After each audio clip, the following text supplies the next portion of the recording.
event. Natural born monkeys. They're gonna be SOL. And that means you are gonna fear God. This is the showdown we've been waiting for. It's the end of Bill Goldberg's career. You're next. Who you got? Booker T. Sting. Who's left? Oh my God! Sid Vicious! He's the original Madman. You have made the ultimate mistake. Neither of these men will back down. Get on your hands and knees, pucker up, and kiss the champ's ass. The Insiders against the Thrillers. Goldberg and Luger, Steiner, Sid. It's a Starrcast. No one will ever. And here we are live.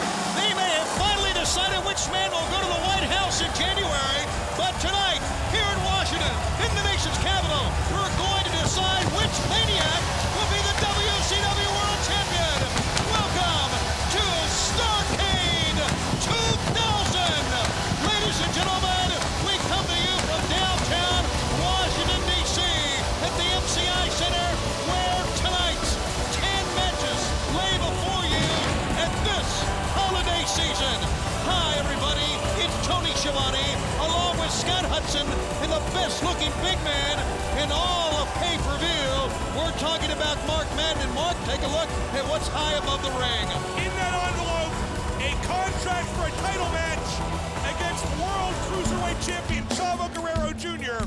It's going to be up for grabs in a ladder match featuring 3 tag teams, Tony. But hey, with a shot at Cruiserweight Gold on the line, I think it's going to be every man for himself. Speak of the champion, here he comes with the gold. Recently broken away from the Misfits in action, Tony. It only took him 2 matches away from the Misfits to garner the Cruiserweight title. Chavo Guerrero Jr. There are 2 lines of thinking about what he has done. That maybe he walked away from a great leader in General Rection, a man who helped mold his career. But then again, there's the other thinking that he has done the right thing. He's been aggressive. He has been his own man. And there is some bad blood between he and General Rection. But the fact remains, he walks towards our broadcast table, Mark, with the gold belt. Well, I want to compliment Chavo Guerrero. When you get in a group, when you're shackled to a bunch of guys like MIA, it's tough to have your own philosophy, to stake your own claim on anything. Chavo Guerrero has broken away, he staked his own claim, and he's the World Cruiserweight Champion. Well, over the past few weeks, we have seen some tremendous matchups involving all 3 teams that we are going to see. Mayhem, of course, back on November 26th. And then, of course, last Wednesday, these 3 teams have shown us just about every type of high spot you can throw at us. And tonight, all 3 teams and 1 man champion will go after your title, the man that can reach that contract using a ladder. Well, thank you for having me here, Tony. Every one of these guys is deserving of a cruiserweight shot. Every one of them gives their all every time they get in that ring. Now, they're not as good as me, but they do deserve a shot at this title. Jamie Noble and Evan Courageous making their way to the ring. Still not a cohesive unit. No fluidity in this tag team, to use a Dusty-ism, Tony Schiavone. We've seen a lot of heat between these 2 guys, and I think it all dates back to their days in high school, believe it or not. Wait, now hold it, Baldy. The bottom line is this isn't a tag team match. 1 man gets a Cruiserweight title shot at the new Take No Prisoners Chavo Guerrero. Show me a man who would sacrifice so his partner gets a Cruiserweight title shot, and I'll show you a man that doesn't have the focus to be Cruiserweight champion. Well, we've got a match that's going to have the psychology of a tag team match to a certain point, because one would think you need to work together as a team to get the ladder in position to grab the contract. But what's going to happen if 2 men from the same team climb up that ladder after the contract? You're going to see another fight on your hands as Leia Meow brings out the Young Dragons, and here we go. That's some pair, Tony. Don't count out Noble and Courageous just because they're not working as a fluid team. These guys, don't count them out. Look at their bodies. They're tough wrestlers. These guys can kick butt with the best of them. That's a great point, Chavo, because what we've got are 3 teams, but the teams end at the top of the ladder. When you get up there, if you're on the same team, there is no team. It's 1 man, because only 1 man gets a shot at your goal. Exactly. It's all about 1 guy facing me for the title defense. Okay. So you can be teams try to get you know, try to get that envelope or try to get that contract, but only one man's going to face me. Oh, as we said during the pregame show, both Scott Steiner and Sid Vicious are under house arrest tonight. They've both been quarantined in their own locker rooms under lock and key, under guard, due to the altercation that happened earlier tonight. They will not have any physicality before they come out here tonight and vie for the WCW title here at Starrcade. And I just want to say, the big stars help make WCW one of the hottest. Oh, what a move by. Oh, wow. Oh, who got the worst of that, Tony? I think they both may be out. It looked like both men's head hit the mat that time, and Kaz is still down, and coming up with an armbar is Shannon Moore. Go ahead, Mark. The big stars helped make WCW the best wrestling promotion in the world just a few short years ago. But you know what else made it great? Cruiserweight action. Absolutely, action man, of absolutely. men like Chavo Guerrero, Shannon Moore, Kaz Hayashi. It's time to start a new era. Cruiserweight matches were definitely one of the mainstays of this company. I'd like to get it back to that. He went for the Shannon ladder. Moore was trying to introduce the ladder into this matchup for so many weeks. We've seen 3 count. Noble and Courageous, the Dragons, bringing out ladders not legal in the match at the time. Tonight, Tony, Mark, Chavo, the ladders are legal. It's going to get high above the ring to get to that contract. Do you think it was a little bit premature to go after the ladder this early? Remember, they're going to bring the ladder in for them to use the ladder. As you saw the contract in the envelope, and a hook high above the ring. Yang is in there now with the Punisher of 3 count himself. And we're talking about Shane Helms. You think that's a contract up there, but really that's just an 8x10 of me. Winner actually Wait a gets minute, an 8x10 of me. They're going for the ladder. Everybody's going for ladders. Now look at this. 3 separate ladders. Well, you know what? You should go for the ladder quick. The Cruiserweight Look at title that. Hey, match what's going on there? against Chavo is going to be tomorrow night. Why not get the contract quick It was a and have something left for Chavo? It was a swerve. 3 count.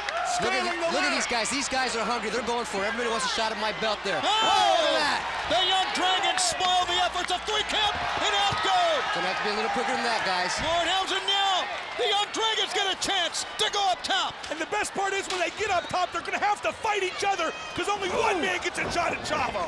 Noble and Courageous cut him off. Maybe they can take a lesson from me and use some of my new attitude, guys. That's right, and be one man unto himself. That's what makes you great, Chavo. Well, thank You're a you. one-man army. Here's a double team and over. No, forget about it. A great move by Yang. That Chang is unbelievable. And Kaz Hayashi with a moonsault on the ladder. And here comes another one. It's Shane Helms with the ladder as a fight ensues on the outside. Kaz Hayashi may have injured himself. Oh, man! Keep it in the ring, guys. Man, Jimmy Yang just wearing out Shannon Moore on the announcer's table. How do you have a triple ladder match and there's 4 ladders in here? Hey, the ladders announcer's for table. everybody. I like as that well kid. be. I like that kid Yang. He's tough. He is tough. Look at this, putting on the brakes. Shane Helms that time, he got gut shot in the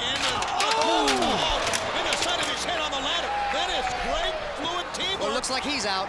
And so far, Noble and Courageous be the better team here of the 3 teams involved. On his head again. He's out. On the ladder, they've sent Shane Helms out. They've now sent Kaz Hayashi out. And it may be the opening now that Noble and Courageous need to go after the contract. Chavo, you gotta love this. You're watching 6 guys kill each other out here, all to face you tomorrow night on Nitro.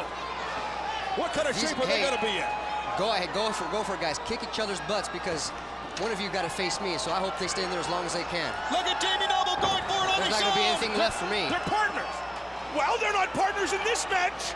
Only one of them's gonna get a gets shot. Cruiserweight shot. Well put, Chavo. Well, you knew that Courageous, being the showboat that he is, would want to take all the glory for himself, but why not? Slap him and take it. Why not Jamie Noble? Now look at this. It's costing him. Oh, that's what you get. That's what you get for turning my back. That's a mistake I made with MIA for so long, going for a team. It's all about individual performance here in wrestling. Drop kick from Yang just wiped out Noble and Courageous. Noble, wobbly, he's gonna be more after that shot. Took him off his feet, and he plummets into the ladder. This is by its very nature a high-risk match, but I'm thinking whoever can avoid great risk the longest might have more left at the end to win the thing, Tony. Yang circling the wagons that time, and that deterrent cost it. Oh, the gutbuster from the top. That's one thing that nobody will deny is WCW has the best cruiserweights in the world. Up on top, Yang once again trying to moonsault. No! Wow. City, And of course, corkscrew. I am the best.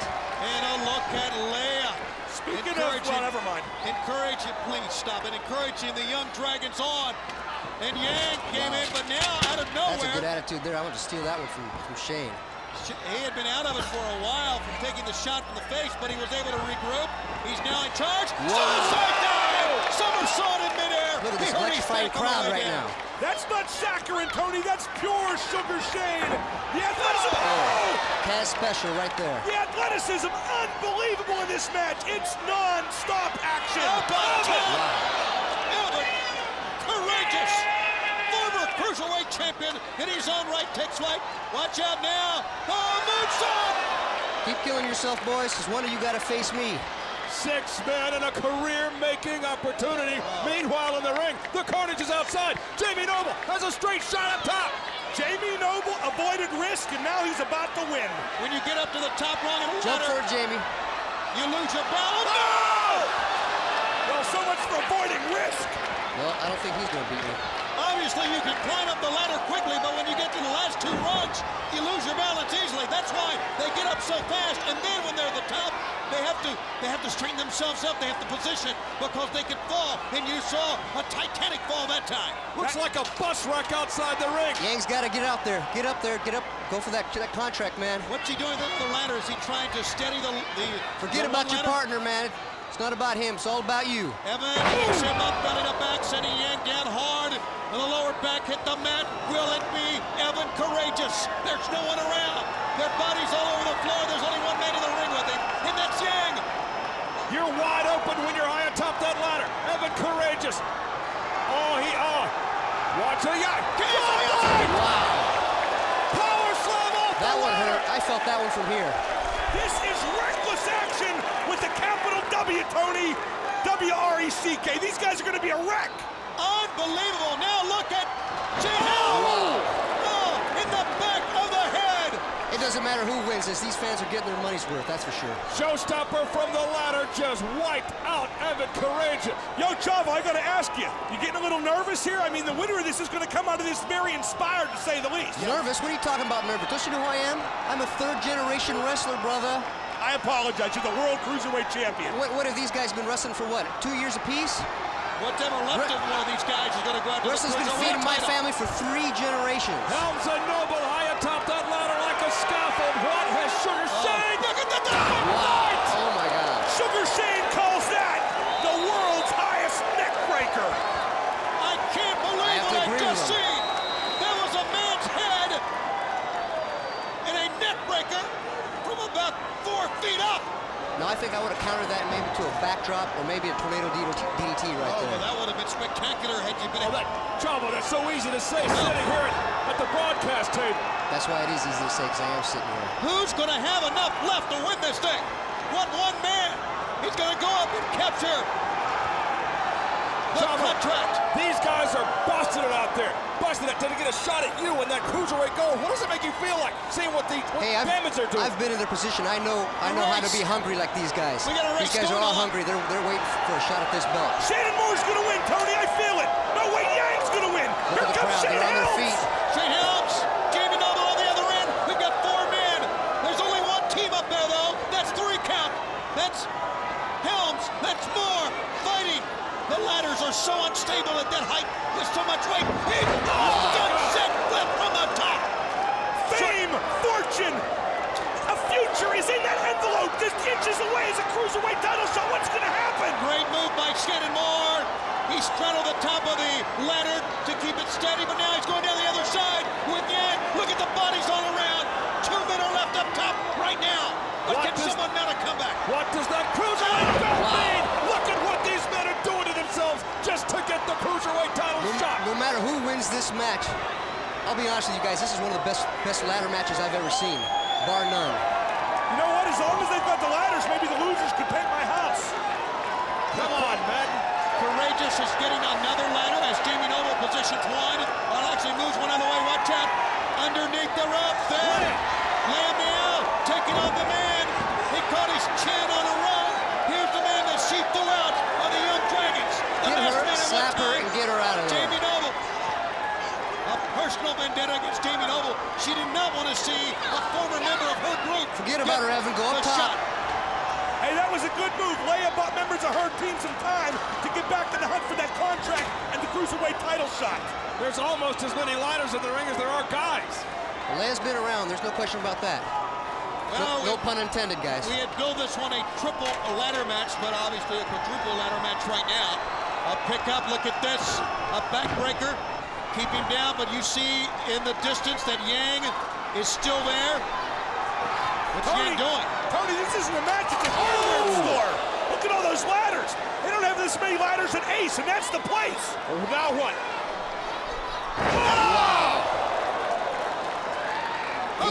He's out of there. A crisscross powerbomb off the ladder to the floor. Double variety. I have no idea what the Young Dragons are going to do. Obviously, they're improvising here. It's like an erector set. Yeah, they're trying to build a scaffold is what they're doing, which is not a bad effort here, if you think about it. It is much steadier than a ladder to build this scaffold. But which one is going to go up? They're working as a team, but only one can face me. That's a great point. The teamwork ends at the top of the ladder. Now here comes 3 count back to the attack. Helms and Moore hammering the Young Dragons. Where are Noble and Courageous? All this. They built him to the side of the ladder that time and almost upset the apple cart. Baby, low bridge. Low clearance indeed. Another Beal. Yang forehead to the side of the ladder. Every one of these guys is going to have to see a chiropractor after this match. This is the kind of match that shortens careers, Scott Hudson. High atop the they're ring, going the up. contract. And lengthens mine. Yeah, good one, Chavo. Noble's back in. Evans back in. Noble and Courageous got back in, picked their spot. Tombstone pile driver from Courageous on one end, and now you see the former member of 3 count hammering his former singing mate, Sugar Shane. Watch If you can Noble. call that singing. Noble's taking it up top. Kazuyoshi. Kaz is right there, one step ahead. Who's going to win this thing? And what's it going to take? A mistake? Off goes Noble. Evan is climbing up top. Kaz is there. Kaz pushing Evan. Evan fighting with one arm hooked to a ladder. Kaz goes over the top. What risk they put themselves at just to get a shot at the Cruiserweight title. How much more can these guys take? I have no idea, fans. Oh! He hit the turnbuckle! He hit the turnbuckle! If these guys will go this overboard for a shot at the title, what will they do when the winner ultimately faces Chavo Jr.? Yang and Helms are up. Helms obviously needs to stand to be able to reach. Yang is not too far away. He looked towards the envelope, took his eyes off his opponent, and it cost him. And look at this! Great move by Shannon. Head scissor, take off! Skinned the cat to the top of the scaffold. What an athletic display by Shannon Moore. And now Jamie Noble is up. Oh my God, no! It tossed him off. Which one's going to be, guys? It's Who wants it 3 count more? against 3 count right now. Who wants a shot at this gold more? Who's it gonna be? Can't be both of you. They shake No, hands, they reach, no. and they both take it. Who got it? Who's gonna get the shot? Who's the winner now? Hey, the contract stipulates that I fight the winner, not the winners. Well, 3 count one, I Who think. was it? They had it at the same time, Chavo. Look at that. Whoa, hold on. I'm going to talk to my lawyer over this one, boys. See, I have to criticize this. There's no S at the back after winners there. I have to criticize this. Either Moore or Helms should have gone for it. I think, quite honestly, well, maybe they're good teammates, but they're not good individuals. This was an individual match, a free-for-all. Mark my words, guys. This is going to hurt him in the long run. Take it from me. Teamwork is not the key. Learn from my mistake, boys. We have witnessed the carnage like we have never seen before. 6 guys giving it everything, putting careers on the line. So who am I wrestling tomorrow? We do not Great know. question. We don't know. We're looking at the walking wood. Do you want to take this one? Shannon Moore skins the cat, gets a head scissors, fires Chang to the mat.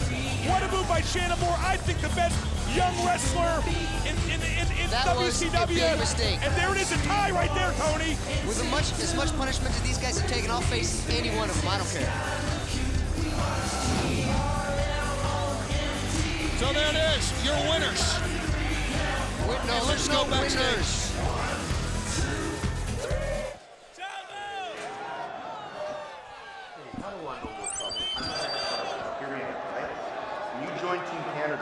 That was long haul. That's the way we see things.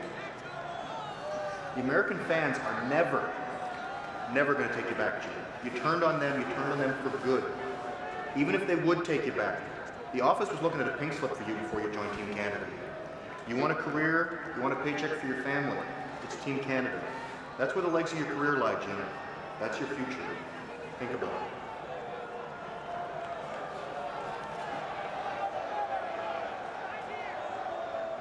Hey, Sanders, listen. This street fight thing, man, it's a joke. The filthy animals, they're a joke, man.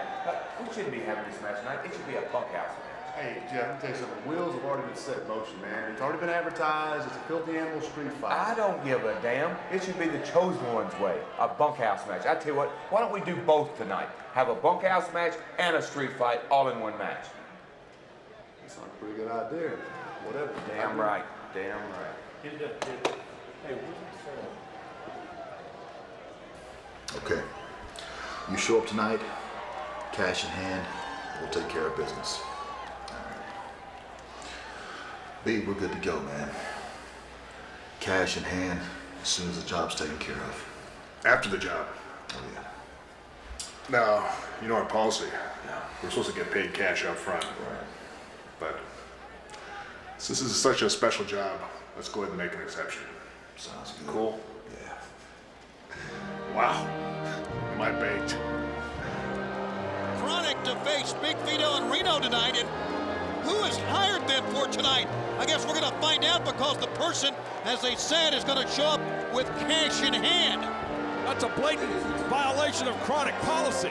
They get paid up front. In my mind, that only adds to the intrigue. I like it. Lance Storm with Team Canada comes to the ring, and what about the talk he gave Hacksaw Jim Duggan in the backstage area? He really had Duggan thinking. We're going to go back and show you some of the action last Monday. This is what's gone down. Duggan slipped the 2x4 supposedly to Lance Storm, but the Cat used it on Storm and got the win last Monday. The problems have escalated from there. Duggan was down. He faced the Cat last week, and then here came Lance Storm, and prime time to put the boots. Problems continue to escalate within Team Canada, and obviously between the Cat and Lance Storm. I would disagree. I think Lance Storm has things well in hand. And he handled the Duggan situation perfectly. You think so? Yes. He's grabbed a mic. If I can be serious for a minute, I demand your undivided, respectful attention. I think you got to earn it. We're in our nation's capital. Don't play this Canada gimmick again. I think it appropriate, being in your nation's capital, that I congratulate you on taking 37 days to do what Canada did in one. Finalize your federal election. While America was laughing at me for singing on Thunder last week, Yeah, you're not kidding. the rest of the world was laughing at you Well, they're laughing at Celine for your Dion. pathetic attempt at a democracy. Because the truth is, the man with the most votes lost. A lot of that rings true. So, Kat, So what's his point tonight here? we'll see who laughs last. Because Team Canada stands as one. One what? And tonight, we will win. Show us some respect and rise for the playing of the Canadian national anthem. They stand as one. My question is, where's Hacksaw Jim Duggan? Great Canadian League football player. We are in Washington, D.C., and they're playing Oh Canada, and he wants us to stand up. I'm standing up. I'm a proud Canadian citizen, and might I add, another proud Canadian citizen, Mario Lemieux, is coming out of retirement to play once again for the Penguins in Pittsburgh, based on Lance Storm inspiring him to do so. Oh, give me a break. Mario Here- told me that. He told you that, huh? Here comes the Cat. I didn't know you spoke Canadian, man. Along with Miss Jones. And the red shoes already on. Look at this. Hey, Tony, can you do me a favor?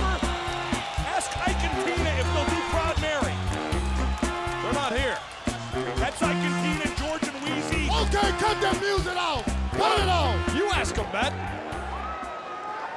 You know what, Lance Storm? You think Canada is so great? I tell you what, I'm gonna represent the US of A, and I'm gonna kick your ass. And I want you to pack all your little clothes. And I tell you what, I don't want you to leave alone. I want you to take big, fat, nasty ass Mark Madden with you. Yeah, back to Canada with you. So what I'm gonna do now, I know what these people here came here to see. They came to see one thing. Now hit my music. As he comes in the ring and they all take the low road, the fact is the Cat Beckett Mayhem cost Lance Storm the U.S. title, and that has been the source of the friction, the source of the heat between the two. And right now, showing up Lance Storm, a little dance from Miss Jones and from the former commissioner of WCW, Ernest Miller, the Cat. Big wheels keep on pointing. Come on. Strawberry keep on pointing. That's a lot of dance from Miss Jones, actually, and Lance Storm doesn't appreciate it. Let's wrestle. This is an American bandstand, and the Cat certainly isn't Don Cornelius. Lance Storm needs to get in there, avenge the Cat, costing him the Canadian heavyweight title, and give him a wrestling lesson. The United States heavyweight title. I wonder if Lance Storm toured the memorials today. The referee is Slick Johnson. The red dancing shoes remain in the corner, and it's one-on-one. One we've been waiting for quite a while, and needless to say, the Cat starts the chant of USA here in the nation's capital. They're loving every minute of this, and Lance Storm doing what I think is a very smart thing. Stay down low, let the momentum subside a little bit, and then take your time getting to the ring. And let's not forget also Miss Jones and Major Guns at ringside, along with Prime Time, Elix Tipper. Any of the three could get physically involved in this one. Where is Hacksaw? Hacksaw, I guess, going over a few things in his own mind in the backstage area after the talking from Lance Storm. Not out here at all with Team Canada. Lance Storm extended the olive branch to Hacksaw Duggan. He's backstage. He has some heavy thinking to do, but I'm confident, as a proud Canadian, that Hacksaw will do the right thing, Tony. Well, the fact is, Lance Storm has proved to be quite a leader. He brought Major Guns over to Team Canada, and he did the unthinkable, bringing Hacksaw Jim Duggan away from the USA, and out of the collar and elbow, a clean break by both men. Did you hear Lance Storm tell Hacksaw Jim Duggan, the Americans will never take you back. You turn your back on the Americans. They don't want you anymore. He's playing a little bit of mind games with the Hacksaw.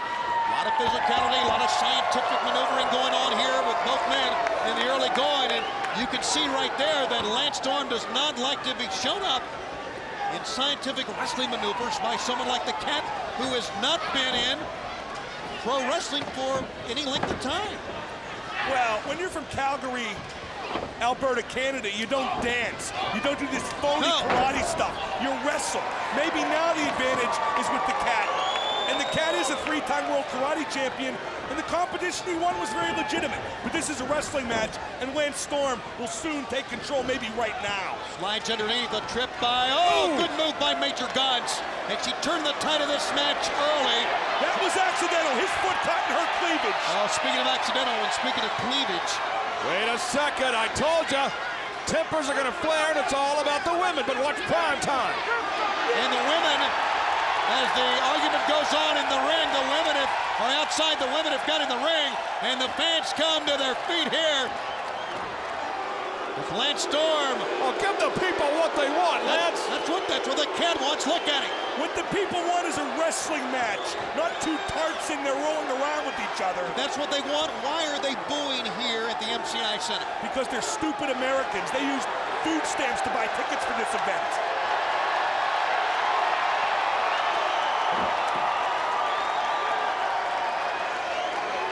It's a shame they don't make hair stamps, Baldy. They do. Oh, please, you two. And now a sucker punch from behind, and now Lance Storm decks the Cat.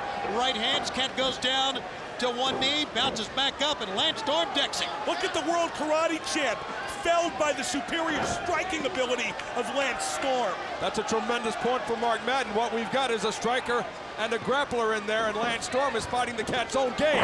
And a lariat to boot. Cat goes down. Got him now with the high impact blows, and Washington, D.C. as it goes back to the attack once again. It's certainly unlike a Lance Storm to get that emotional during the course of a match, but he did that time. Well, the cat cost him the Canadian title. Of course he's Jawbreaker applied as Major Gunns looks on, and so does Ms. Jones, and shows her concern. Front chancery, and now hooks in. Possible vertical suplex coming down. Inside kick. 1, 2, hit it. He almost slipped one in that time. Did the cat. I'm a little panicky here. I was a cover, 1, 2, no. Lance has to stop showboating. Why is he talking to the crowd? Why is he trying to trade insults with the cat? He wrestles better than anybody. Lance, I'm begging you, just wrestle. In this matchup, you have to give credit to the cat for taking Lance Storm out of his game plan. Storm came in, obviously, trying to match the cat move for move. The cat has adjusted his style just enough to throw Lance Storm off, and here we go. Cat trying to mount another comeback, but Lance Storm rakes to the eyes, back into a neutral corner. Other way he goes. That foot caught Hayter that time, and so did that undercut. The cat sends him in, picks him up. Oh, what a move! What a move! Elevated it, caught him on the way down. And now the cat, the split, the uppercut. Lance Storm is reeling. The cat mounts a great comeback here. Cat is winning the psychological game. Oh, prime time. What time? Prime time. The cat is only one man. He's out there with 2 men and a woman, and now prime time, who we have seen many times hitting on Ms. Jones. Say what? Prime time. Oh! He came out with a bottle of water, liquid from somewhere. No, Lance Storm. Yeah, Lance, I think the cat was coming for me. Way to go, Lance. Tough break for the cat. Too many men for him to battle on the outside.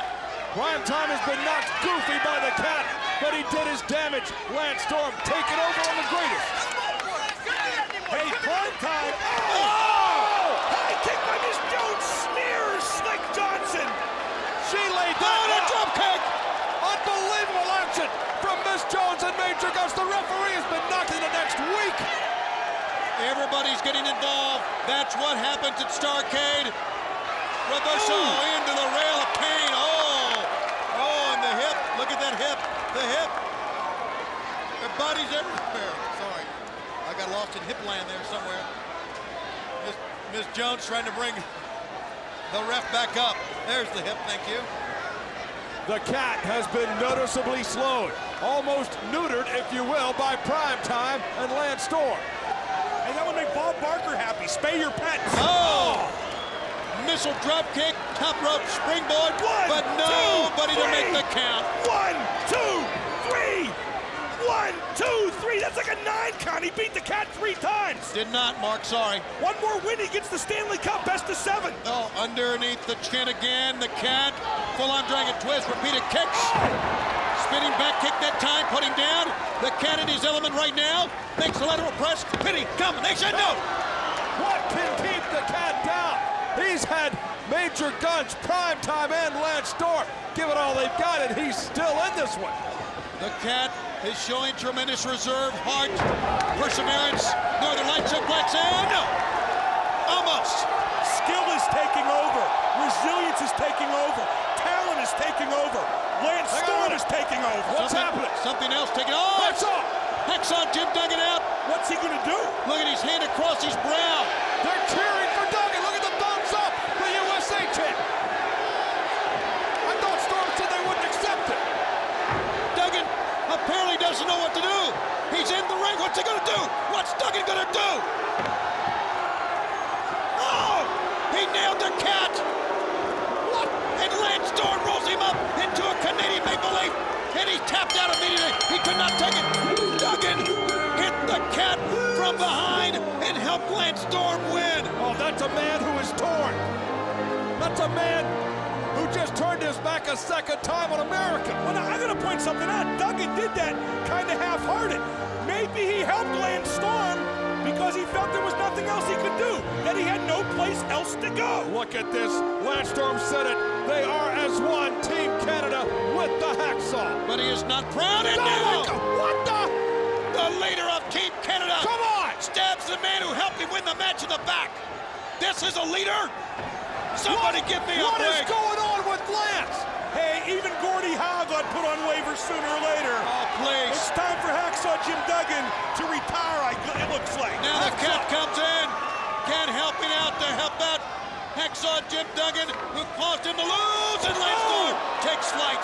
Hacksaw Duggan, a victim of the tough love of Lance Storm, came in, showed his loyalty to Team Canada, and this is the thanks he gets. Hold it, Hudson, not so fast. Was the Cat trying to save Duggan or just wipe out Team Canada? Well, fans, I understand we have a very special interviewer working in the back tonight. We're going to find out who he is or who this person is in just a few moments. I do believe so. The Cat looks towards Duggan, who gets to his feet.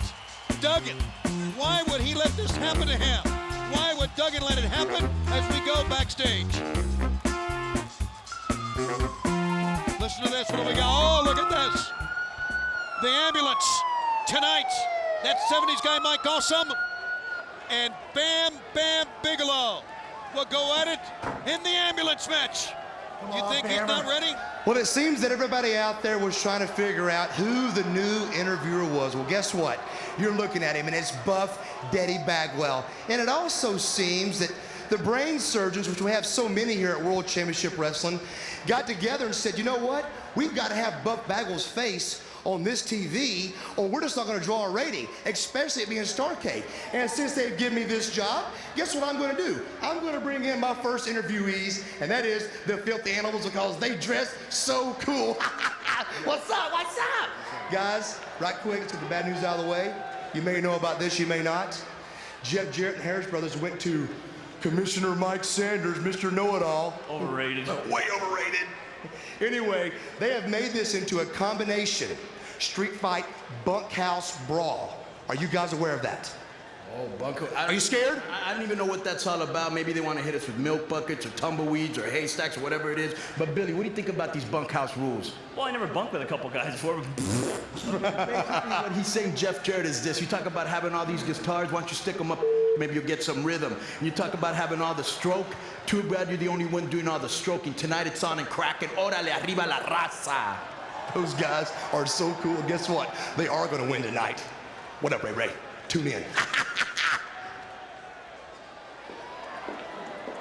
Hey, Reno.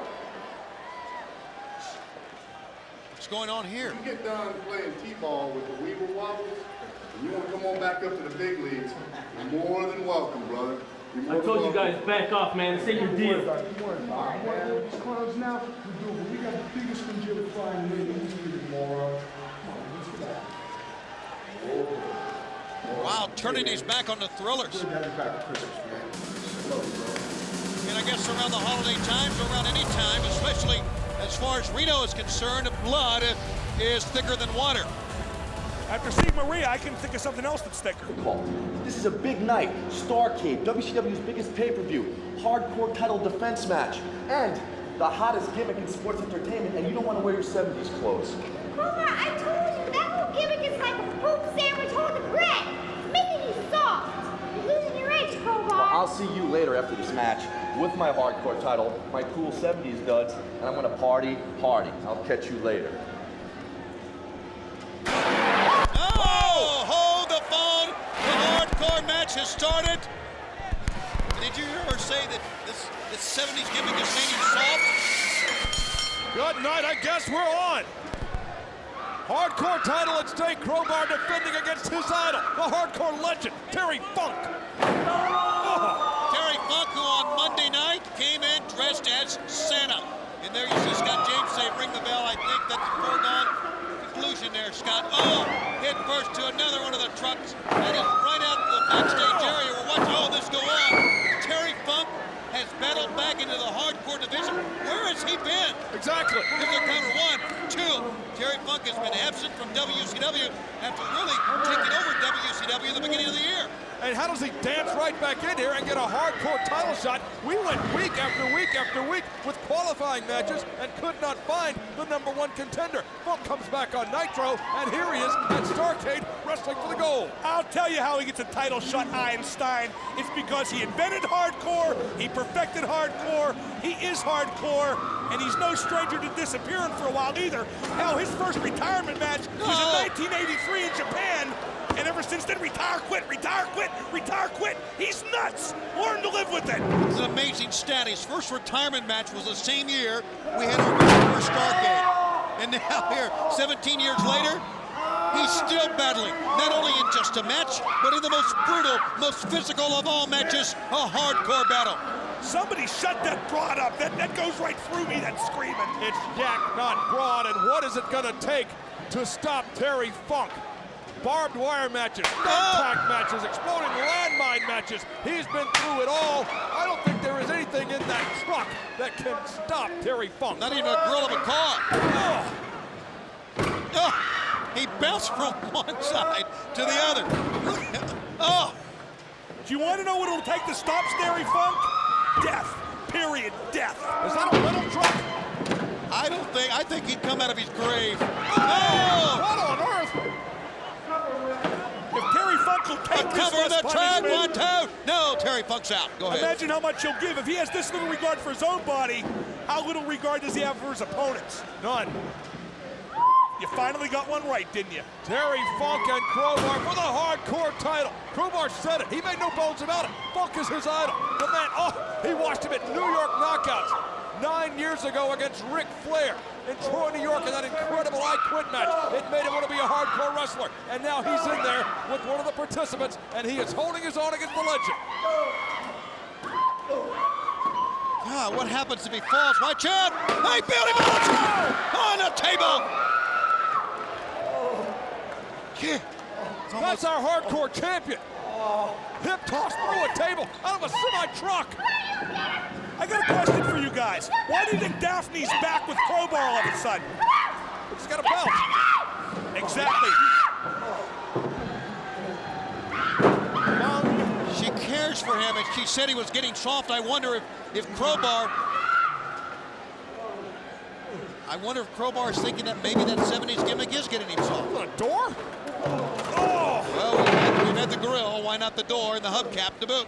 That one was a little south of Laredo, I think. There's a stiff kick right in the jaw. The amazing thing, if you watch this closely, one of the amazing things is that how Terry Funk pulls himself up every time. Watch it. Look at this. All fours. He'll scramble up. He'll take a shot. And he stayed on his feet with that one. Look Barely. You said it, Scott. Crowbar says Terry Funk's his idol, and that's why Terry Funk walks out of another retirement back in. No! Oh! No! Good night, he just slammed his head in the door. Doctor, give me the handcuffs. Handcuffs? The man that Crowbar said was his idol, he's going to handcuff him now, or at least attempt to. No. So this is how he treats his idol. Boy, I'd hate to be his enemy. Funk is back to his feet, ladies and gentlemen. This is live backstage at the MCI Center. Oh, no. Oh! Oh! Oh! He's going to cave in a man's skull. I've seen a bent crowbar before, but never a broken one. Would somebody tell that twit to quit screaming? Oh, the brutality. Come on, Crowbar is somebody's son. He's got a mom and dad at home watching this stuff. They can't be taking this too well at all. Now Funk's got the handcuffs. Oh no. He's nuts. Terry Funk is certified. He's cuffed. He is cuffed. It's gonna limit Crowbar what he can do the remainder of this hardcore title. Terry Funk. He's handcuffed! Crowbar is handcuffed! Come on! Damn, Terry, come on! Steel on the man's skull. My God. Look, he doesn't get up to hit him again. Did you hear Crowbar? He wants more. He said, come on, Terry! Come on, Terry! Hey, look, he's doing it again, Mike. Mark, you're right. And the referee needs to examine this. This is very dangerous. This is getting... Oh. How much longer can the referee let this go? Crowbar is handcuffed. He's defenseless. Funk is wearing him out with a chair. Come on, Terry. It's hardcore. It's a fight to the finish. He's Period. dead. He's dead. I think Crowbar is seriously injured. I'm gone. sure he is. He's handcuffed, getting waffled by this maniac. Are they bringing that car door out with them? Oh, yes, they We're are. back in the arena here in Washington. It said no arena access on the sign, but this is Terry Funk and Crowbar. Keep them away from us. Keep them away from us. If Crowbar's dead, I don't care. But keep them away from us. Well, I care. I don't want to see it. The man's he's hardcore through and through his Crowbar, as is Terry Funk. But Crowbar's got a lot of good years left. Well, he had a lot of good years left. Please, Terry, cover him in this brutality. You don't have to prove anything to anyone anymore. We know who you are. We know you're the hardcore legend. Terry, come on, Terry. That's enough. Jesus, what do you want, Terry? He's handcuffed. Stop. Just pin him. Get it over with. Terry Funk. Well, let's get another chair. Oh, not again. Look at Daphne back up. Crowbar defenseless right now. He's just reeling. He can barely get to it. He doesn't know what's behind him. Oh, Troy Aikman. Save some space in the concussion ward. You're fixing to have company. Please stop this. Oh, no. This just isn't hardcore anymore. This is just sheer brutality for brutality's sake. Hey, Terry Funk invented hardcore. He dictates the parameters. He dictates the limitations. He's 80s hardcore, just like Ginger Lynn. Daphne, look at her. She cares so much for Crowbar. No one can stand by and watch this. She came back to WCW for Crowbar, and she's watching what could be the end of his career if he stays in here much longer against Terry Funk. Well, like she can get physically involved. She can't get in there with the hardcore fruit-taking Terry Funk. She just has to watch helplessly. Oh, as her man gets just dismantled. Well, Crowbar just got to his own feet before Terry Funk put him on the table. He might be Terry Funk Jr. I wonder if Crowbar's mom ever spent a torrid weekend in Amarillo. She pulled him off. What is... Terry was going to go up top, and Daphne pulled him off the table, saved his life at least momentarily. And now this maniac's chasing the woman. No, wait a minute. Wait a minute. What's he doing? I don't know what's he going to do with her. He's choking her out. Come on. Oh! Crowbar's back in it. It's given Crowbar the opening maybe he needs. Handcuffs on and everything. He waffles him with a chair. That's somebody's grandfather right there, and he's beating the hell out of him. Yes, Good. it is. He deserves it. Oh, using the handcuffs around the throat, choking the life out of Terry Funk. What is going through Crowbar's mind, having to inflict this kind of damage? Oh, man, taking a chunk out of his head on his idol. Look at Crowbar's face. Look at his eyes. That man may be more insane than Funk. That's impossible. That's right. These athletes know going into a hardcore match they could get hurt, but this is beyond that. This is another dimension, another level that we've seen in hardcore. He is still hooked. He is still hooked by the handcuff. It's not going to stop him. Oh! Got 1, 2, and 3. Did he get it? No, he did not. Handcuffed and everything. Slingshot through the table. That was like watching a corpse kick out. I don't know about you guys. I've been to a lot of funerals. I've never seen it happen till now. What could Crowbar possibly have left? Here comes Daphne to the rescue. She's got a chair. She's homing in on Terry Funk. She's on the apron. She's got it. She just threw it right at him and connected. Can Crowbar possibly win this thing? Can he retain? No! This is past logical. It's past comprehension. It may be beyond hardcore at this point. What is keeping these two men alive, let alone up? Yeah, this is insane. And this time a gut shot to double him over. And guess what? It's an open target. Oh, come on! Terry Funk, I want to tell you, if anybody knows how to use a chair, it's Terry Funk. First to the gut to double him over, and then on the head again. Scott James, the referee, has to step in and stop this carnage. Hold on, pile driver on the car door. Pile driver on the car door. Please let that be it mercifully. Now, if Daphne loves Crowbar, she should throw in the towel or her blouse or something. She should give it up. Look at, she was crying. She's broken down. 1, 2, and 3. We've got a new champion. Meet the new boss. Same as the old boss. Terry Funk, hardcore champ again. 56 years old, Terry Funk in the year 2000. again, the hardcore champion. What a match. What brutality. That is what hardcore is all about. You know, he may look 56, and he may be 56, but he wrestles like he's, well, insane. Was Daphne right? Has this 70s gimmick gotten Crowbar a little too soft? We're going to take a look one more time with the handcuffs on and all, over the top, onto the table. This one I thought was over. That got him a 2.5 count, and Terry Funk barely kicked out. But here we go, kicking it into high gear right here, Mark. Unbelievable. Crowbar's brain cells dying in slow motion right on your TV set at home. Terry Funk barely with the strength to cover him. But you know what? Terry Funk always has just enough strength to get the job done. There is something somehow magnificent in the way that man does things, Tony. We're live, Gene. Match checklist, gotta get organized. Total package time. Tights, socks, knee pads, boots. Gotta pump up. Fans want to see that out of the total package. And you know what? Just in case, the old ace in the hole. That's right, Bill. You're next, not me. Well, those brass nuts are legal tonight in a no-holds-barred, no disqualification match later on. Goldberg puts the streak, which is at 30-0 on the line, against the total package Lex Luger. It's hard to watch what we have just seen, but we must go on and tell you about this one. Brothers back together because of problems that have existed thanks to Chronic putting down Reno. Vito comes in a couple of weeks ago. They go after Reno once again. And here comes Vito back last Wednesday. It has been the family finally seen eye to eye with Sister Marie being the catalyst, Scott, to bring them back together. Somebody has been funneling money Chronic's way to wipe out the brothers. We've seen Chronic take money from a mysterious benefactor to wipe out Vito and Reno. Who's behind it? Is it Marie? Whoa.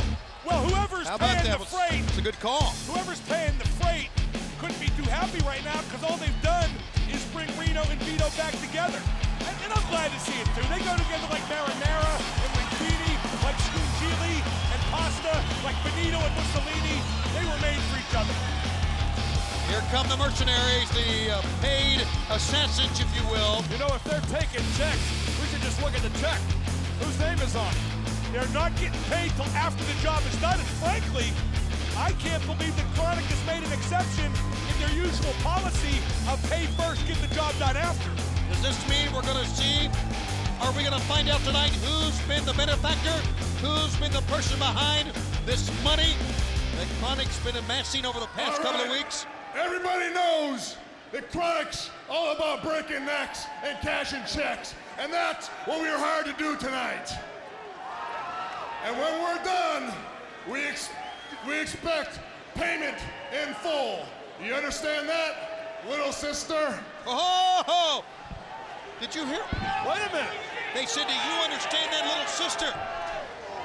And she says, what are you talking about? They're just saying that Marie is the one funneling this money. Hey, if she did pay Chronic or is going to pay Chronic after the job's done, wouldn't she be lying? Wouldn't you lie, Tony? Hell, you would. You're a liar. What did we just witness? Did Chronic just break the story of the year? I believe they did. Vito comes in for the save.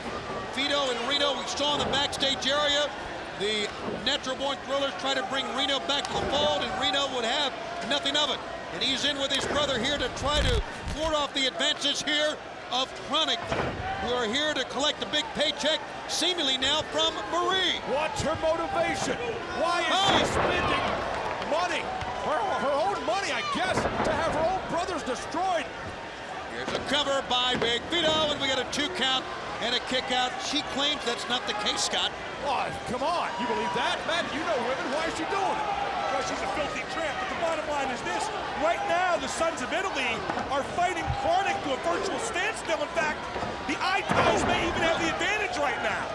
Cover, Reno, good teamwork, Reno and Vito, and a 2 count that time. And the gorgeous Marie looks on. Well, she's a little less gorgeous after what Brian Adams said earlier on. Guilty till proven innocent around here.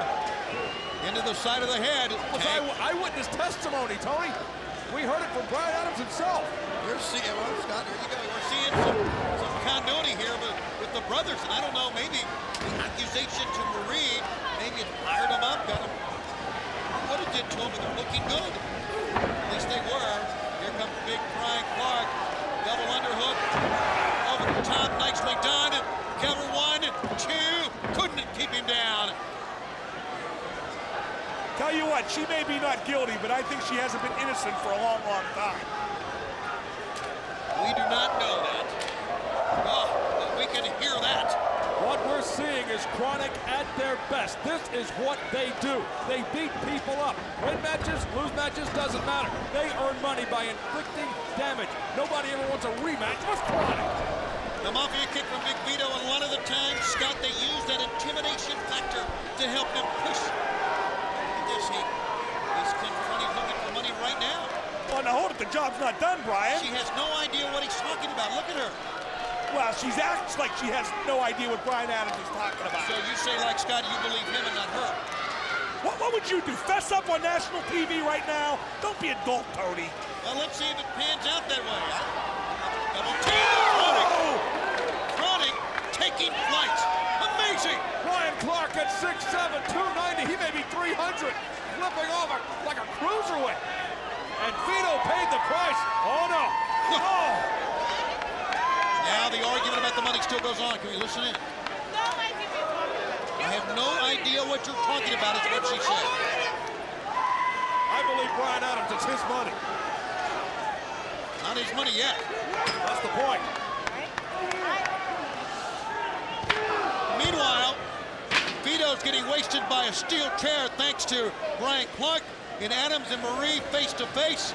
Reno walks right by them and helps his brother out. Did I just hear Marie say double the money if you kill both of them? No, I don't. Did you hear that, Scott? No, I didn't hear that. All right. He's not that stupid. He's denying the whole thing.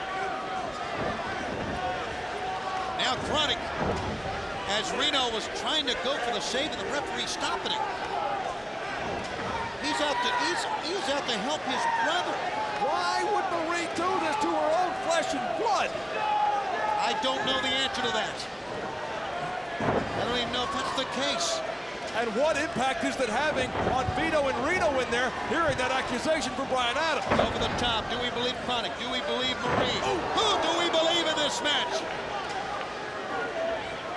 She is passionately in to her brother's matchup. Vito would be very smart to make a tag. He's got a little bit more left, though. Good pinning combination. 1, 2, and a big kick out that time.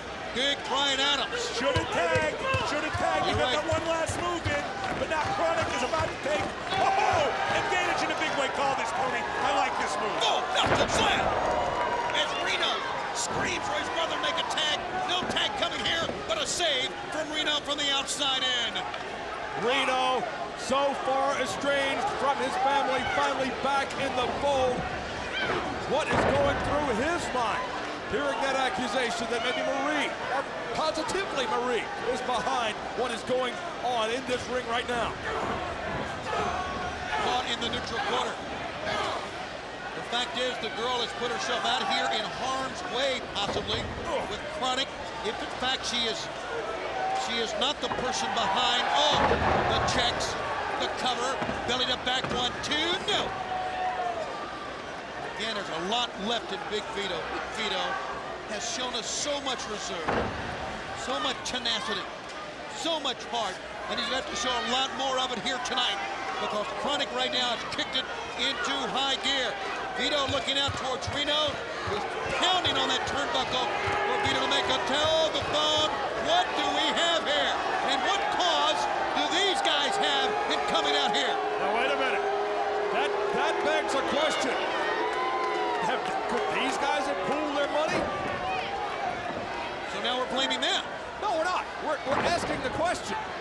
Okay, what's the answer? I mean, well, Commissioner Mike Sanders has every right to be out here. He's got a little security for himself. I know he has every right to be out here, but why is he out here at this time? Now remember what Reno said to the Natural Born Thrillers in the backstage area moments before this match began. That he was going to sign with his family, forget about the Thrillers. He was angry at Sanders, angry at the Thrillers at that time. Meanwhile, in the ring, Vito desperately needs to make the exchange to the fresh man in. Why is Reno distracting constantly the referee? Look at Reno, he's distracted himself. He is looking out towards the Thrillers. He wonders, like we do, why Sanders and the guys are out here. Vito's going to try to take both men on. He's got them both hooked. He's got, oh no, they got him. They throw him off. Here he comes back. Quickness exhibited by Chronic. The double foot. Big Vito, the older brother, down. Marie, the referee, looking on. Reno still looking the other way. And Reno, in his emotional state, trying to get into this one, just cannot get into it. Vito, so close to the tag, so many occasions, just can't make the tag to his fresh brother, who may do some damage to what has to be a very tired Chronic team. He's on. Tag Team 101, guys. Chronic's cut off the ring, and they're isolating Vito. They both connect. Oh, both men are hurt. And it's Big Vito on fumes, on reserve right now, desperately needing to get in there. What an intriguing story we have developing during the course of this match. He's so close to Reno. Just reach up and make the tag. What's going to happen when this cage lion Reno gets in the ring? Can Vito make the tag? Look how close he is. Tag made on the other end. Adams in. Here we go. Got it. We got the tag. We got the tag. It's Reno in. Reno makes the. What the hell is Reno doing? What the hell is going on? Where are the dice on his brother? No. What's he? Reno. He hit the roll the dice on his own brother. Wait, why is he pinning his brother? They're partners. Chronic threatening the referee, saying the referee to make the count 1, 2, and he does. Marie's in the ring. She does not know what's going on either. Oh, she knows. She's going to make the payoff right now. No, she's not. Look at her. What has happened? Reno. Green, what are you doing? They were so happy to be back together. Vito and Reno were brothers again. And apparently Reno wasn't all that happy. Well, they're still brothers, Scott. They wait. Whoa. Look, he's thrown a plastic bag full of greenbacks into the ring. Reno made the payoff. It wasn't Marie after all. Reno, why? Was this an elaborate? This was an elaborate plan? Wait a minute. To suck his brother in and then screw him over? Amelia, look at this. You hear what he said? Amelia, baby. There is the real family in WCW. Oh, hold on. Natural Born Thrillers. Is this for free? Adams and Clark going to charge for this? And they're forcing Marie to watch. I'll give him $5. Oh, no. A meltdown. That's disgusting. The job, I guess, was not completed till the meltdown, and Marie, who was innocent, I might add, she was, to all of this, thought the guilty one is Reno. She's screaming, saying no, he cannot take another one. Oh no, the high time on me, oh no! Damn you, Chronic! What's it gonna take? How much money? Did somebody in Chronic say something about getting fired up? She's seen her brothers turn on each other. She just watched her lone holdout brother get decimated by Chronic. She's witnessed her family disintegrate before her eyes. There was a black sheep in the family all along. It was Reno. All right, the Shannon Moore, Shane Helms, collectively known as 3 Count. I want to congratulate the two of you on that spectacular performance out there in that ladder match. Now, I do know for a fact that both of you have got to be exhausted, but I think the one question that's on everybody's mind, which one of you is going to be facing Lieutenant Loco, a.k.a. Chavo Guerrero, for the WCW Cruiserweight title? Gene, the way Sugar Shane Helms sees it, the way Shannon Moore sees it, 3 Count won the match. 3 Count's got the contract. 3 Count is the #1 contender to the Cruiserweight title, and Chavo's got to deal with that. But whoa. I'm sorry, you guys have an interview here? Of course they do. Do I know you guys? Hey, wait, you paid at my house last week. That was the worst job I have ever... Oh, wait, my bad. You're the 2 Count, right? 3 Count. Whoa, take it easy. I heard you guys want a ladder match to be the #1 contender to my Cruiserweight title, right? Well, since you're both next in line, Why don't you take a gander at what you're going to be fighting for? Like that? Shiny? Hey, what the hell are you doing? Come on! Chavo! Get him out of here! What the? You think you got what it takes to face me? That's the working man's belt. And I don't think you've worked hard enough yet. Security! Hey, this is Buff Daddy backstage with MIAs and Big, let me say Big, General Rection. You know what? I was supposed to come out and talk about the U.S. title, UN franchise, but what happened backstage with Chavo, I got to speak on this with 3 count. What's going on? Is this the beginning of the end of the MIAs? Wait. Who said we're splitting up? I didn't say you're split up, bro. I just want to know what's going on. Hey, Buff, this isn't about Chavo. This is about a guy coming out here week after week crying about Dominic DeNucci taught me 20 years ago. I need a stepping stone. I lost my meal ticket. This is about Starrcade franchise. This is the U.S. title. I didn't fight for this thing for 5 months to let you use me as a stepping stone. The Misfits are not stepping stones. And this is not about Chavo Guerrero. You know what? I gotta believe him. Guess what? Tonight you'll see that big boy against franchise for the U.S. title. I can't wait. Thanks a lot, Buff Daddy, and a whole lot more still to come on Starrcade. Did you see the fire in the eyes of General Rection? And I saw it in the eyes of Chavo Jr. as well. He is quite a champion, and a champion is going to make it very difficult for any man to wrest the title from him. What a Starrcade it's been so far. We've seen the ladder match. We've seen all the carnage of the hardcore match. B-roll, Tony.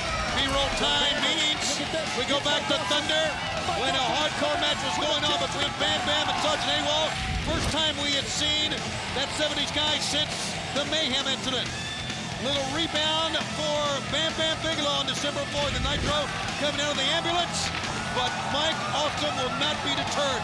He may be that 70s guy, but he is in his element here in an ambulance match. The rules, the winner is the man who can throw his opponent into the back of the ambulance. Well, I'll tell you what, I want to say something about Mike Awesome right now. Somewhere inside that silly 70s get-up is a world champion trying real hard to get out. Mike Awesome does things that no other wrestler his size can do. And now he's waving to the back. Here comes the ambulance, Tony. That was the ambulance. And here we go. The rules, you said it, Tony. All you gotta do, throw your opponent in the back of that ambulance. But when your opponent is Bam Bam Bigelow, the 350 beast from the East. That's a lot easier. Wait a minute. Awesome. Awesome just stripped off that 70s gimmick. Maybe the world champion's gonna get out sooner than I expected. Maybe the career killer's back. He has his ambulance with him, but let's remember, as the career killer, Mike Awesome never, ever won an ambulance match. And maybe it's just hard to work in a 70s get-up. We'll think about that. When I was alive in the 70s, I had no trouble getting women out of their 70s get-ups. With a fistful of 50s, maybe. Oh, into the midsection. 70s. Sorry about that. I want to say something about Bam Bam Bigelow, too. Bam Bam's been used as a stepping stone his whole career. Oh, what a move by Awesome! Most notably by people like Lawrence Taylor. Matches like this at Starrcade are big for Bam Bam Bigelow. And not just the match itself for Bam Bam, the result matters too, Tony. It's a good point. Bam Bam Bigelow's had big matches. I would say Bam Bam Bigelow's had bigger matches, bigger events than Mike Awesome has. But Mike Awesome is in his element. Look on the horizon if you would. The ambulance is there. That's the last thing any athlete wants to see.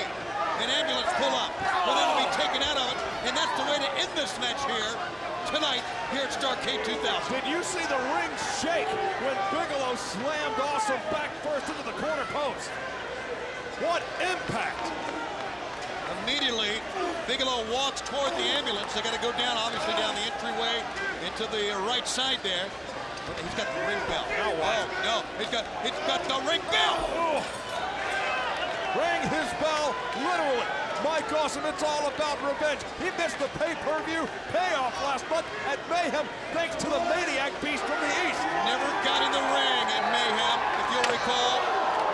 He was attacked in the back by Bigelow, but if you'll recall the story there, Ric Flair said, Bam Bam, you still got a match? And he brought out Sergeant AWOL of MIA. What did he just blow What was him that? in? What, a cup of ice? What did he... What it looked like. Might put an eye out. Oh! You must beat your opponent down to where he cannot fight back at all. throw him in the ambulance, shut the door, and you win this thing. Look at the challenge facing Mike Awesome.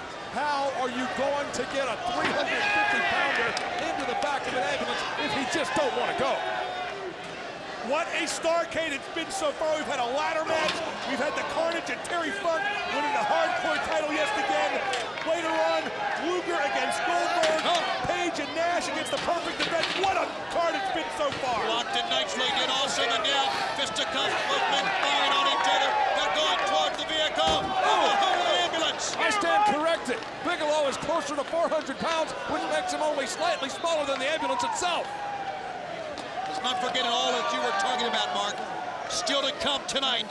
Two animals who've been locked in their separate cages will come peeling out. The two maniacs, Sid Vicious and Big Papa Pump for the WCW title. Awesome just said he's going in. He's inches away from winning this thing. And Bam Bam fighting back. Whoa! He's Bigelow! Put him in and shut the door. See, Awesome made a mistake. He got Bigelow too close to the ambulance before Bigelow was ready to go in the ambulance. Bigelow almost basically reversed the hold and shoved Awesome in the ambulance first. But Awesome wasn't ready to go in either, and we're still outside the ambulance, although he may have went through that time. Another factor, you got to open both doors to get Bam Bam Bigelow in, so different strategy really for both men. Who provides these ambulances anyway? Do they know what we get up to once they get here? I somehow... There goes the window! I somehow doubt it. That may have broken his hand. It definitely broke the window. It may have cut his hand. It may have opened him up. He's holding his right arm. It could have been worse. It could have been Awesome's face. That time it was Bigelow's face in the other window pane. His face ain't that good looking in the first place. What a Starrcade this has been, and we've still got Goldberg and Luger, Steiner and Vicious, and much more still to come. An amazing effort on display. Look at the ambulance driver is still in the cab, just calmly watching this thing. What a seat he's got for this battle, huh? Well, now Bigelow walking away. Where's he going now? I think this is a tactical mistake for Bigelow. It may be. Put the man away from the target. Exactly. Away from the end zone, so to speak. And they're going back now towards the ring. See, what are they trying to do? Prolong the agony? You can't win in the ring. Get to the ambulance. Not at all. But you can wear your opponent down in the ring. That's what you can do. And maybe that's the strategy here. Bigelow started the march towards the ring area. Awesome followed suit, and now on a DDT, Bam Bam Bigelow is in charge here. It's a double-edged sword. When you're at the ambulance, you're susceptible to being put in the back of the thing.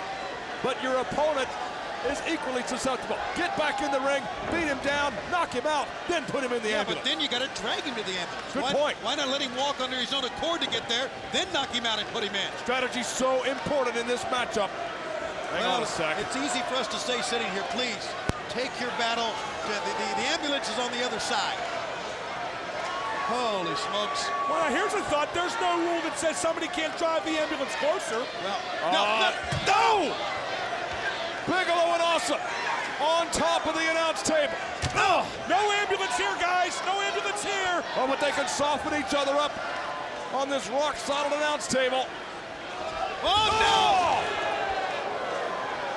Head first. Look at Bigelow's arm. He has been sliced wide open. You're right. Shoulder first onto the... You see it. You're right. Good call, Scott. That happened when the arm went through the plate glass at the back of the ambulance moments ago. Oh. What's the career killer? Oops, slip. But you know what?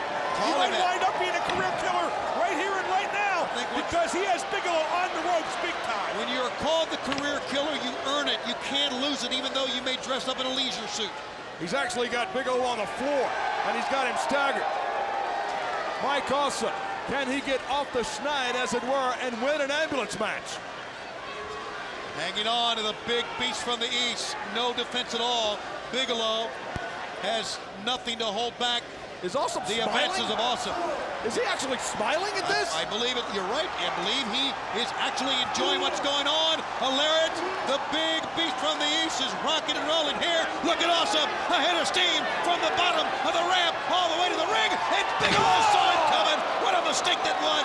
They're still something left in the Beast from the East. Took too much time setting up that final lariat to drop the Beast from the table, and now both men are down. But I tell you, it takes moves, it takes high-risk maneuvers like that to beat a man like Bam Bam Bigelow. So it didn't pan out right now, but this match is far from over. You cannot fault Mike Awesome for going to the heavy artillery. He's doing everything he can to win the ambulance match. It's going to take it against the Beast. All right, Bam Bam Bigelow, and Awesome, a handful of hair. He'll drag him towards the ambulance again. Scoop, watch this, on the hood, on the hood. Right now, there is no defense at all from Mike Awesome. He's at the mercy of the, what's he doing now? What a high-impact Starrcade it's been so far, gentlemen. There go the safety lights. What in the world? Oh, safety lights, like there's any safety involved here. How about the strength of Bigelow to peel those off? Those things are bolted down. They were. And he did it with one arm. Awesome. Trying to climb up there and join him, but not like that, he's not. They're so dangerous. I mean, they're sharp edges pulled off. There's plexiglass that's been pulled off there. That can cut, that can lacerate a man. My God, he's standing on top of the thing. If he falls off, he'll kill himself. No! Oh, where'd he go? Where'd he go? Where'd he go? Wait a minute. Did he fall off? Did he go? Did Bigelow fall off of that thing? No, I think he fell through it.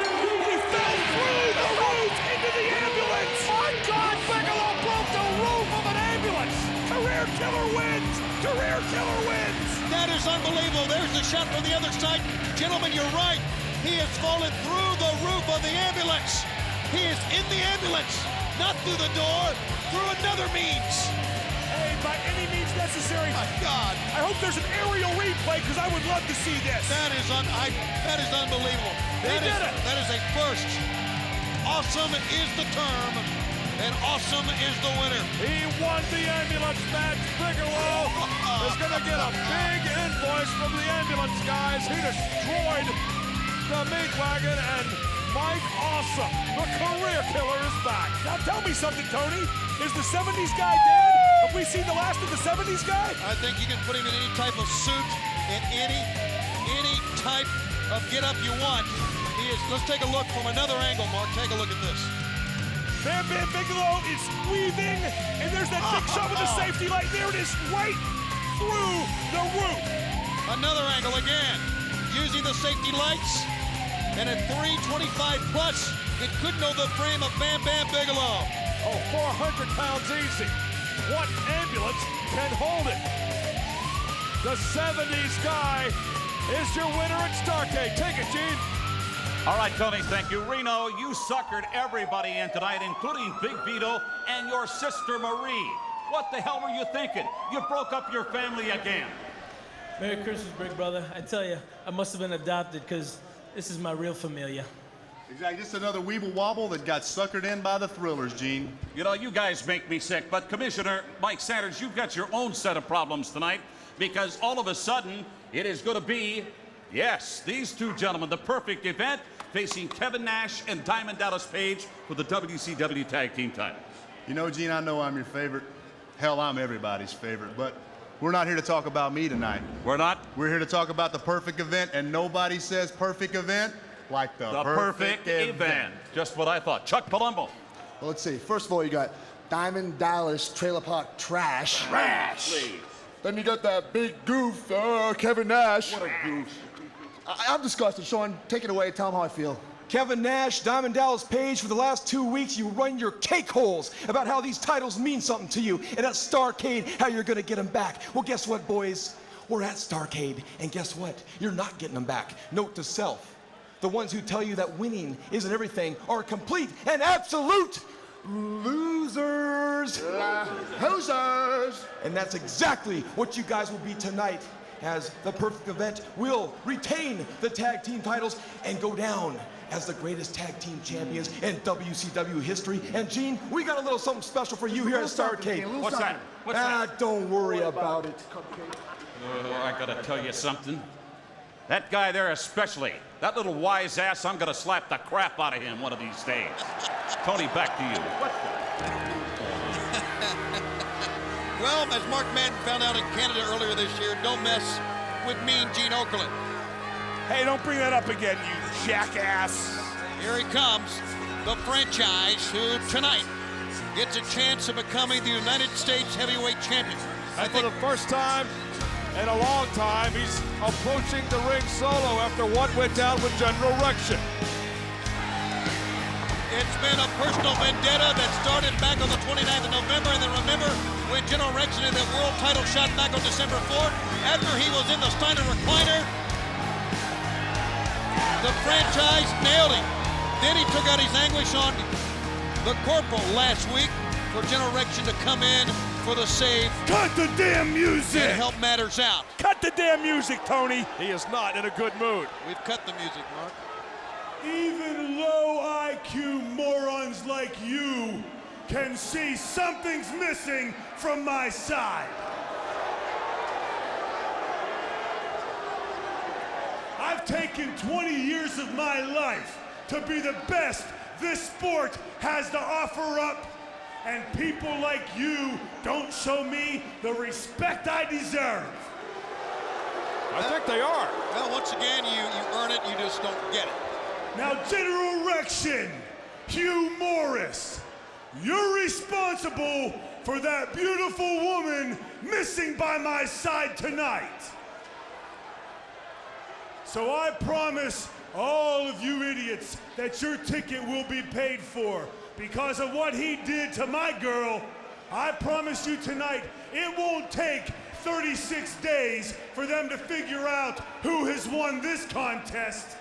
Cause tonight the franchise puts a hole right in Rection's heart, and in front of all you Washington, D.C. morons, I take his title away. What a proud U.S. champion Shane Douglas would be. He's from Pittsburgh, my hometown, the city of champions. The great Bruno Sammartino's from there. All-time hockey star Mario Lemieux. IBF lightweight champ Paul Spadafora defended his title yesterday successfully. Today, Shane Douglas brings more gold home to the city of champions. Is that Pittsburgh you're talking about in South Canada? Good call, Tony. What was that, Tony? I'm sorry. Yeah, I know. You were watching your monitor. You weren't paying attention to what I was saying. But here comes the United States champion, General Rection. Hey, and he's great, too. General Rection, one of the best U.S. champions ever. He goes out there hurt, battered. He goes out there with a multitude of injuries.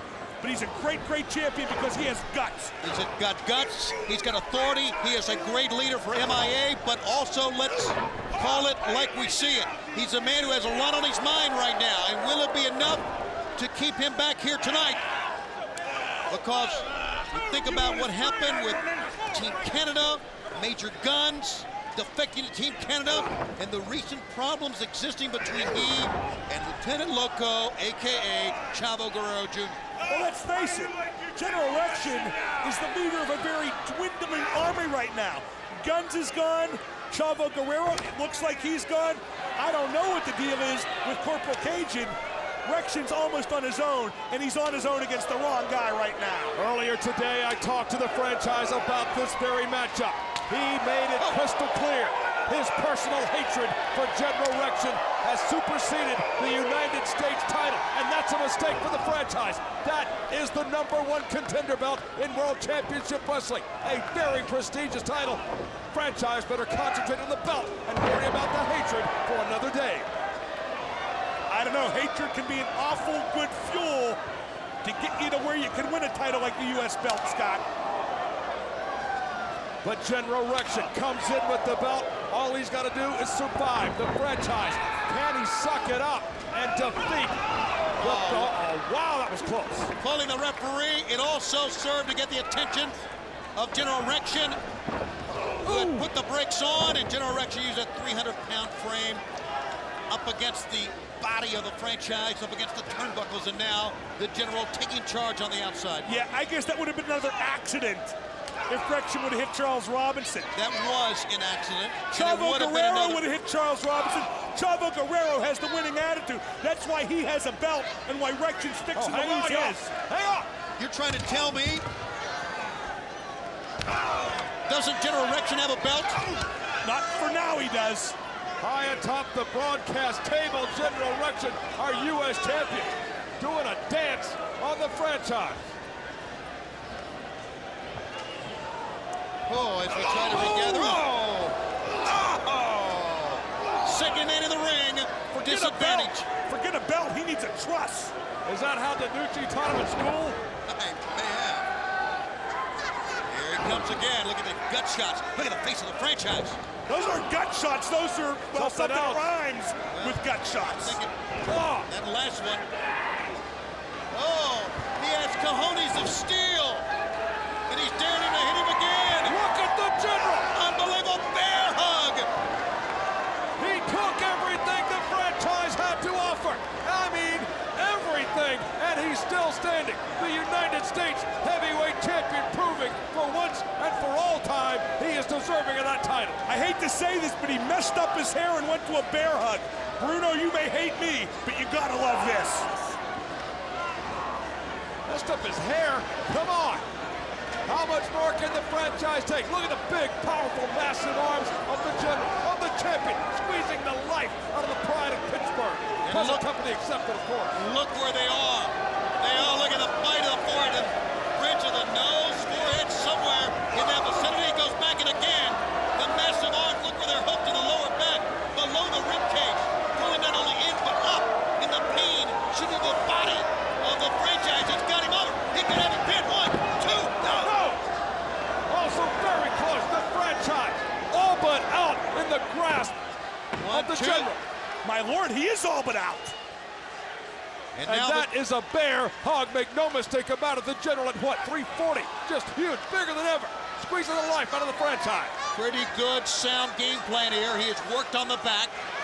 But also, while working on this back, we have seen an amazing test of strength and effort by General Rection for him to not even flinch from those low blows from the franchise is unbelievable. Let's not forget Rection has a bad shoulder, a bad knee. Hell, he has a bad everything. How he can maintain this kind of hold for this length of time, well, that's all will, that's all guts, that's all heart. That's what Rection's about. Well, look at the franchise just taking a chunk out of the face of the champion. That's all he could do because the bear hug, he falls on him. 1, 2, 3. No! It wasn't 3, it wasn't 3. I thought it was 3. It was so close. Didn't have the legs. The franchise does not look good, man. He is not. Oh, here he goes. Clear your throat, Mark. You're going to get your line out. The champion is high atop the ring. No, you're not. Oh. No. Not only did he hit, he spilled heavily to the ring. Die, fat ass, die. No, not funny at all. Still something left in the franchise after absorbing repeated bear hugs from General Rection. Oh! Reverse running neck breaker that time. Caught the head. And the franchise has Break his back, Shane. Has something left for the fans as well as he goes back again. How much is left of General Rection is the question here. He hooks up the 340 and he puts him down with a pile driver. It could win it for him, but he's not going for a cover. He got him up with ease. That's 340 of General Rection, and the franchise, that's power. I am amazed the franchise was able to do that after all the pressure that General Rection put on his back with that bear hug. Just moments ago, wham! Neck breaker. Oh, the franchise in control. I love it. And again, he goes back to the attack on the fans here at ringside at the MCI Center. He'll go for the cover now. 1, 2, and he kicked out too little, too late that time. And that time the franchise cost himself. Why would he do that? He's a veteran.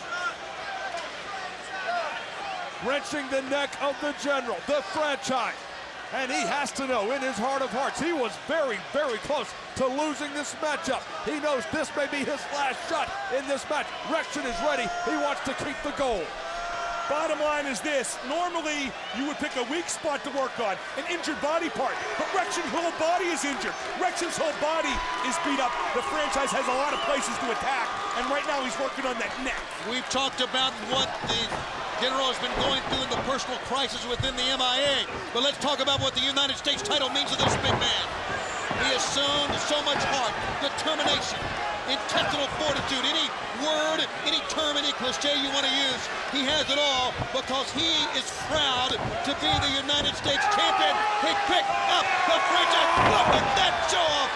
Immense power, and out goes the franchise all the way to the floor. Not a bad move by the franchise. You get out of the ring after that exchange. The franchise is nothing if not smart. Even injured, he knows what to do, and where to go, Tony. General Rection not only became the United States champion, he won it. He took it from the Canadian Lance Storm. He took the moniker of Canadian heavyweight champion away from it. He's got him up. What's he gonna do? Oh. That was a pretty dirty move there. He ran his head right into that metal ring post. Certainly did, and again, we talked earlier about that ring moving from the impact. It happened again. The franchise just brained himself on that corner post. So this proud fighter, this proud American, and this great competitor, great athlete, goes back to the attack. Right now, the franchise, after hitting the ring post, is busted open. The forehead is open. So what does the General do? He goes back to the attack, and the forehead of Shane Douglas once again. The franchise most definitely has been cracked open by the General. This is brutality. We talked earlier. This is hatred between these two men. This is a war, and this is a war that a General loves to dominate. And right now, he's doing just that. Right now, look at the franchise. Is absolutely no defense at all. Has nothing to fire back on the man with. He's in, he's up, and he's down. He's lifeless right now. I can't tell, but I think the franchise might be busted open. I saw a trickle of blood on his forehead, Tony. It's more than just a trickle, Mark. Look at this. Here we go. Going up again. He tried this maneuver moments ago. Thwarted by the franchise. What look at the franchise. The ever-present Pittsburgh chain wrapped around that right fist. Blood or no blood, the franchise just as devious as ever. Where did the franchise come up with that from? Where in the world? Swinging a blind miss. Hit a belly to back. A great counter that time, but does the General have enough left to make a cover? Well, where's the chain? The chain's off the franchise's hand. Hold on a minute. It's the Cruiserweight champion, Chavo Guerrero Jr. What's he doing out here? He just grabbed the chain. What's he out here for? Is he helping General Rection? He got the franchise's chain away from him. To the franchise. He tossed the chain to the franchise. Did you see that reaction from the franchise? He couldn't believe it, and neither can we. Wait a minute. He just stooped him off. Wait a minute. Chavo tossed it. He trapped him. He trapped the franchise. Oh! It was a trap. Why did Chavo do that? Well, now hold it. That's a pretty cheesy way to retain the title. I wonder if General Rection, yeah, of course. Rection knew he couldn't beat the franchise, so he arranged that with Chavo. Oh, now look at it. He's a bloody mess. The franchise has opened up the General with that chain. I doubt if Rection had any knowledge that this was going on. Do you know that? Oh! What is going on with Chavo Guerrero? These two men just fought the fight of their lives for the U.S. title. The U.S. title. What if it was the world title? Oh, the franchiser. Does the General even know that Chavo's in there? Does he know it? That's my question. He's going to put the franchiser on Chavo. The franchise. Now he swing towards the referee. It's going to be a disqualification. Here come the Misfits. The Misfits in action. God, they're in. And now the franchise runs away. Well, the fact is, via disqualification, the General is still the United States champion, but still, the motives of Chavo Guerrero Jr. are very cloudy, unclear. Why was he there? What were his motives? And now look at this. The General looking now, he sees Chavo in the ring. I still don't, are they arguing? Well, let's listen in if we can. I don't know if we could pick that up or not if they're arguing. Yeah, there we go. Sergeant AWOL holding back a bloody mess of a General. Why did you do it? Is that what he said? Our question exactly. Now look at Corporal Cajun tending to Chavo Guerrero Jr. He's been warned about that activity. A lot of unanswered questions that maybe will be answered tomorrow in Richmond, Virginia on Monday Nitro, when Chavo, the recipient of a franchise, must defend the Cruiserweight title. Well, the franchise got robbed. The franchise was about to win, and Chavo stooged him up. Chavo set him up. What? Look at this now. One member of MIA helping out Chavo, the other helping out the General. Does Chavo and Hugh know? Does General Rection know what happened in this match with Chavo and the franchise? I don't. More importantly, is that Cajun? Is he walking off on with Chavo? Well, here's an interview. And the WCW Heavyweight Champion of the World, Big Papa Pump Scott Steiner. As we all know, both you and Sid Vicious are confined to your respective locker rooms. The first time you're going to see that man is when you meet him out there in center ring in tonight's main event. Mean Gene, the key word tonight is beat. You got that? What is it? Beat. Beat. See, Sid Vicious, tonight, the first thing's getting beat is you. See, you made a mistake when you accepted Ric Flair's invitation for a world title shot, and the man with the largest arms in the world, the genetic freak, is gonna knock your ass out. That's the first beat. The second beat, Mean Gene, is my freaks are gonna take me back to my hotel room and they're gonna beat me. See, it's a beautiful thing, Mean Gene. Getting horizontal with the heavyweight champion of the world. See, I'm gonna climb that mountaintop. I've been hitting switches all my life, and I'm going straight for the big O. All right, still to come, tonight's main event, Big Papa Pump defending the WCW Heavyweight title against Sid Vicious.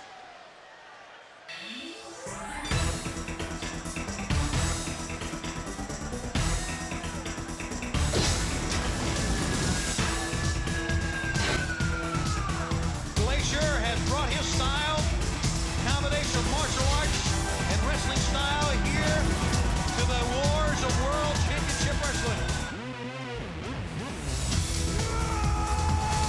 He is fast, I'll tell you what, and he's using his kicks in combination. Glacier victorious here tonight.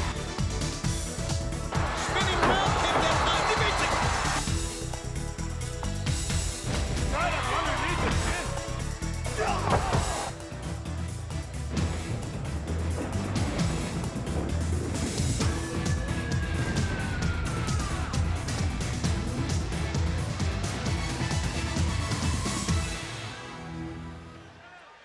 Well, looky here, it's Buff Daddy Bagwell backstage with two of the big men. I'm talking about DDP and Kevin Nash. And once again, you got to wrestle for the World Tag Team titles against who? The Natural Born Thrillers. Oh my God. I tell you what, I'm trying to figure out if all those guys together combined are making the same amount of money as your contract alone. Stop. Right now, a hell of a deal here, kid. It reminds me I broke in 61. I worked with Mulligan in Tampa. Had a hell of a deal there. Went to Lake City, sold it out. A hell of a deal. Was it sold out? I give him the real deal. The thing is this. These two jack-offs, we've had it with these guys. It's Starrcade, it's a granddaddy. This is Mr. Christmas himself. And, you know, the insiders decide they're going to give themselves a little Christmas present. It's the tag team belts. It's as easy as that. It goes down like this, Buff Daddy. Natural Born Monkeys. You see Big Kevin Page, Nash and Page? We found a fountain of youth. We're like fine wine. That's right. We're in our prime. You're gonna push us out? They've been trying to hold us back for years. Back that camera up, monkey. Get both of us in this picture. They've been trying to hold us down for years. They said we'd never get here. Well, guess what? We did. Both ex-world champions. And you monkeys think you're gonna throw us out? I don't think so. You wanna get in it? Come get it. Anything to say, Big Kev, to finish that off? Well, we gotta kill some time. Let's kill some time. Oh! You're like Buff Masterson. Who? Buff Masterson. Tune in, baby. We are tuned in. Thanks a lot, Buff, and good to have you with us on our broadcast team. If I can grocery list this place very briefly, we've had a ladder match, a hardcore title match, an ambulance match. Two men opened up for the U.S. Heavyweight title. Have we seen as much brutality in one event as we've seen tonight before? This has been a Starrcade for the ages. The granddaddy of them all has lived up to expectations. The MCI Center just, quite frankly, Tony, has never seen anything like Starrcade 2000. If it ended right now, it would be one of the greatest Starrcades ever. But we've got so many great matches coming up, it's going to be unreal. The Chosen One has something to say. Well, what else is new? So the Filthy Animals think they were going to get one over us tonight. Thought they were going to have it one-sided. They thought they were going to have it all their way in the Filthy Animal street fight. Well, let me remind you DC slap-asses of one thing. I am the Chosen One. And earlier tonight, I proved that I'm the superstar with all the stroke around this place. Because I went to Commissioner Sanders and told him that we should even the playing field. That we not only should we have it a Filthy Animal street fight, but also add one more stipulation and make it a bunkhouse match. So tonight, Starrcade 2000, for the first time ever on pay-per-view, we're gonna have a bunkhouse match and a Filthy Animal street fight all rolled into one. So Heavy D, Big Ron, come on out here, because we're gonna give them a little bit of Southern justice. So choke on that. Well, we're gonna have to show you what is in the ring and around the ring in a few moments, but it's pretty apparent, as we're gonna show some footage here, understand, that Jeff Jarrett has had his problems with the Filthy Animals. As a matter of fact, Jeff Jarrett has had to go up against the Animals by himself. He thought the match against Rey Mysterio Jr. recently was one-on-one, but he got fooled on the outside by Conan and, of course, Billy Kidman. And then Jeff Jarrett comes in to help matters out with the Harris brothers recently, and then how about the attack in the parking lot we saw a couple of weeks ago on Thunder. It's been a heated rivalry, although short-lived for the last couple of weeks in WCW, but one that is escalating here tonight. Look around. For crying out loud, can we see that popcorn machine one more time? There's a bar and bar stools in the ring. That's not a real bar. Hogan's not at it. Exactly. Broom, aluminum cans, popcorn vendors.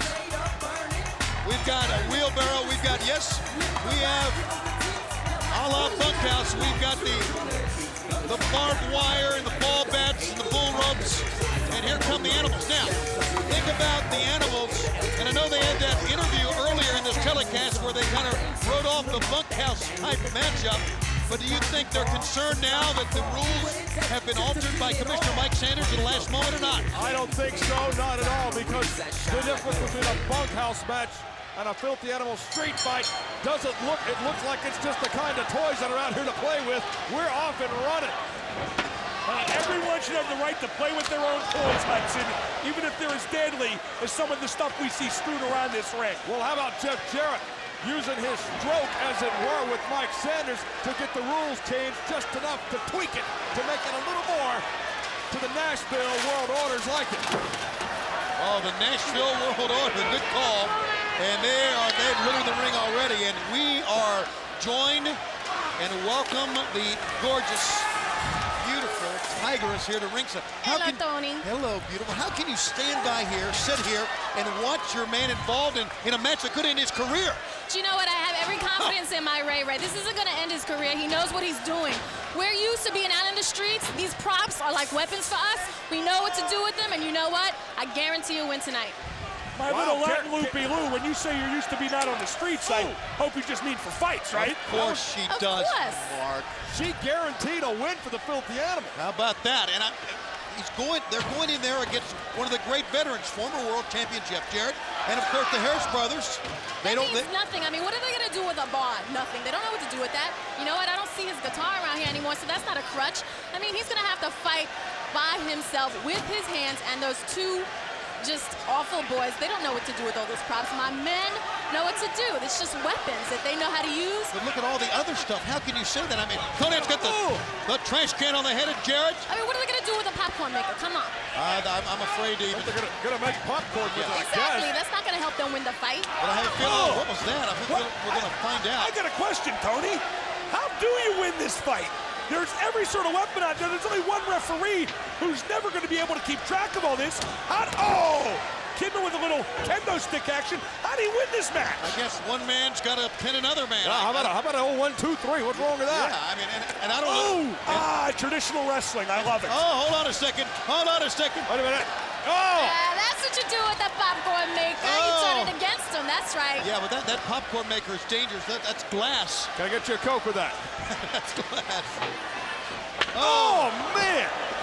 Just brained Jeff Jarrett with that sign, did Conan. Oh, a drop kick into the groin! And now a groin into the head! Get it, puppy! Another baseball slide from Kidman. Double Bronco Buster. Ow, ow, ow! And that's Tiger's barking for us. Another Bronco Buster. Oh, bark for me again, my enchilada. I don't know what was worse, the connect or the shrug off that time. Busted his Bronco. Oh, no. Tigress, you can't be happy about that, my little enchilada. No, that could present problems in the future. That's okay, Tigress. I'm around town. Look at this brawl breaking out in Washington, D.C. Sorry, I just had to say that. When you guys get back into the match, please look at this brutality. Jarrett and Kidman. I think Jarrett is the man who's the real wild card here. He's the man who's the veteran. He's the man who's been in many bunkhouse brawls. He may be the catalyst, the difference here. What is he? Is he doing what it looks like he's doing? He looks back towards the bar, and Ray just moved it. Into the guardrail goes the Kadar. Oh, look at this bar. This bar's can break a man in half. Here goes Jarrett. Yeah. Once again, my boys turn their weapons against him. Ow, ow. Gene Okerlund cannot be happy right now. Closing time came a few hours earlier than he likes. That's got to be it. Ray will make a cover. 1, 2. Oh, and Heavy D makes a save. But here comes Kidman with a remnant of that bar. You know, Kidman and Ray took a shot from that bar, as well as Jeff Jarrett, who's holding the back of his head. Conan with the other part of the bar comes around on the other end. Balls have to count anywhere, don't they, Tony? If they're going to put all this plunder in there, you can put them anywhere. Got to be the rule. Did you say plunder? I did. Okay. You know what's amazing? There are so many weapons in this match that if somebody throws a good old-fashioned punch, he almost looks like a sissy, or at the very least, unimaginative. Ray's got the trash can wrong way side. Oh, yeah. Tigress, bark for me again, could you? I mean, a double bulldog into a stop sign propped up by a trash can. I can purr for you, too. Ray's going up. Tossed him a sign. Oh, big run and thrown on the mat. He'll get a bigger sign. Wrong way is right. No, that's the wrong way. You can't do it the wrong way. That is the wrong way. Oh, God, I love that spot. That's a Route 51 face buster, Tony. It may be Route 52. Boy, Conan is wearing out Ron Harris. Oh, Lord. What next at Starrcade? Into the ropes. Making the turnbuckle. And what's wrong with a good old-fashioned lariat? Hudson, your double duty on the cleanup crew is going to be extra hard tonight. Here's a pickup elevation, and down goes Heavy D. I better get double money for this. It looks like Oakland's house. Oh. Teamwork from the Animals. Ray put the brakes on. Now with a tough Kidman lands on Heavy D. Great teamwork. Can you believe teamwork in this monster of a match? This is tremendous. Lucha spots in the middle of Vietnam. 6 seconds. A good call, Mark. And another one. Bulldog by Ray Jr. Jarrett beak first into the debris-laden canvas. The personal issue began with these two men in a one-on-one matchup as we saw earlier. And continues here to an extreme. Oh! Ray to Dupter! Ray to Dupter! No! Take out the trash indeed! I don't think so. Big crossbody on Jarrett. 1, 2. Jarrett barely escapes. So close. Tigress, your boyfriend just got dumped and you didn't even have anything to do with it. I would never dump my poppy. For some reason, Conan came over with the paper cup. Oh, some big damage being done by the Harris brothers outside the ring. What's left of Kidman has been thrown back in. Oh! Is the referee trying to enforce tags here? Are you kidding me? And he's getting tags. Good job by the referee. Let's have some semblance of order. Well, good. He must have some pictures of these guys or something to be able to get this order restored. Oh, he got a splitter. Tremendous traditional wrestling the rest of the way home. There was a brawl in a wrestling match broke out. 2.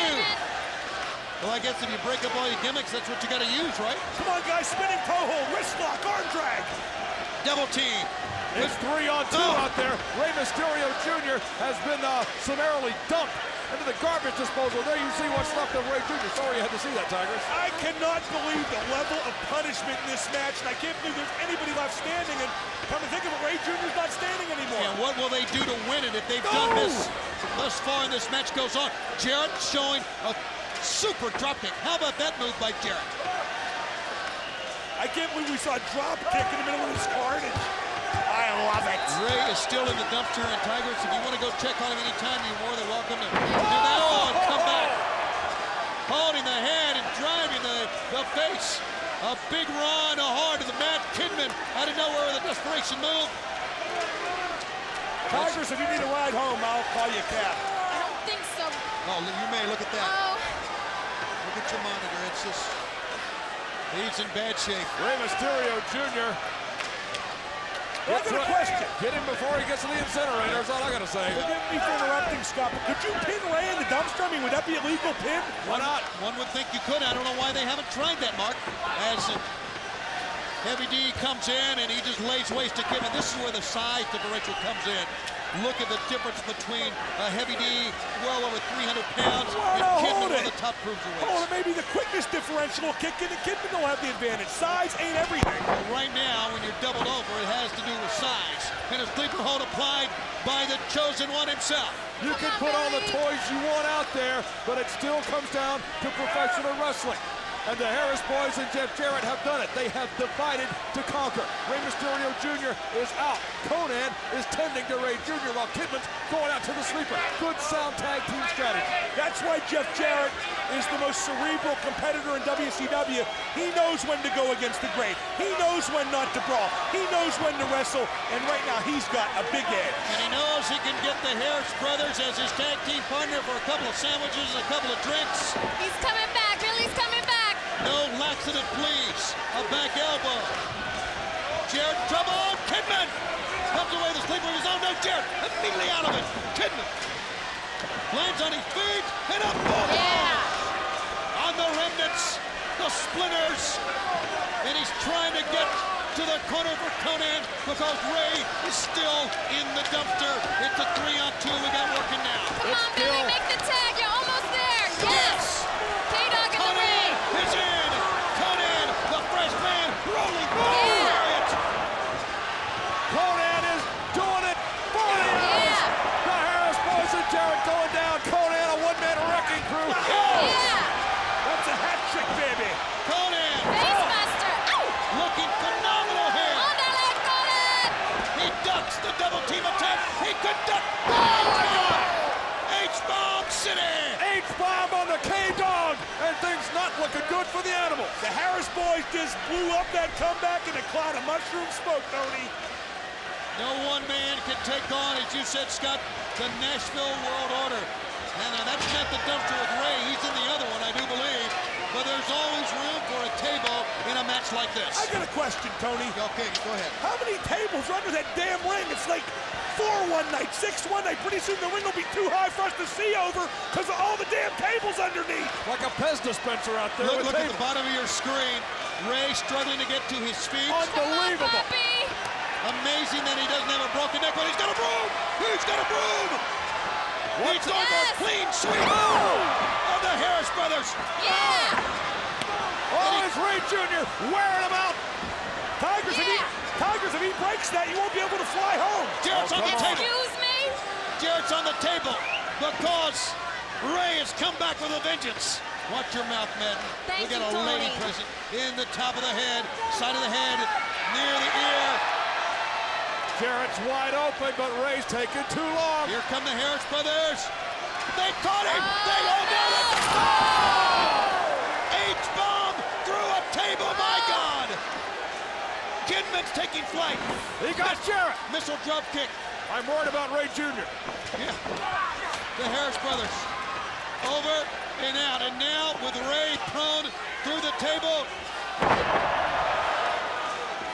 A sit-out power bomb that time executed by Kidman. Wild swing, Kid Crusher coming, Kid Crusher. That's it. That's got to be it. That's got to be it. Mistake here. Mistake. He should have gone for the pin. Exactly. He's not going to try. No, he's not. He busted an empty liquor bottle over Kidman's head. Oh, that. At least Okerlund got something done. Oh, Kidman is out on his feet now. What kind of man picks up a lifeless form? A man who's out to put the stroke on him. 1, 2, 3. Nobody could make the save. Divide and conquer. The Harris boys and Jeff Jarrett did it. They took them out one by one. They left an injured Billy Kidman. And the filthy animal bunkhouse brawl goes to the Nashville World Order. Kidman had a chance to win it, but he walked away from it. For the Shooting Star Press, maybe. But then, as you said, Scott, the liquor bottle found its mark on Kidman's head and judged. And the Harris brothers, the Nashville World Order wins.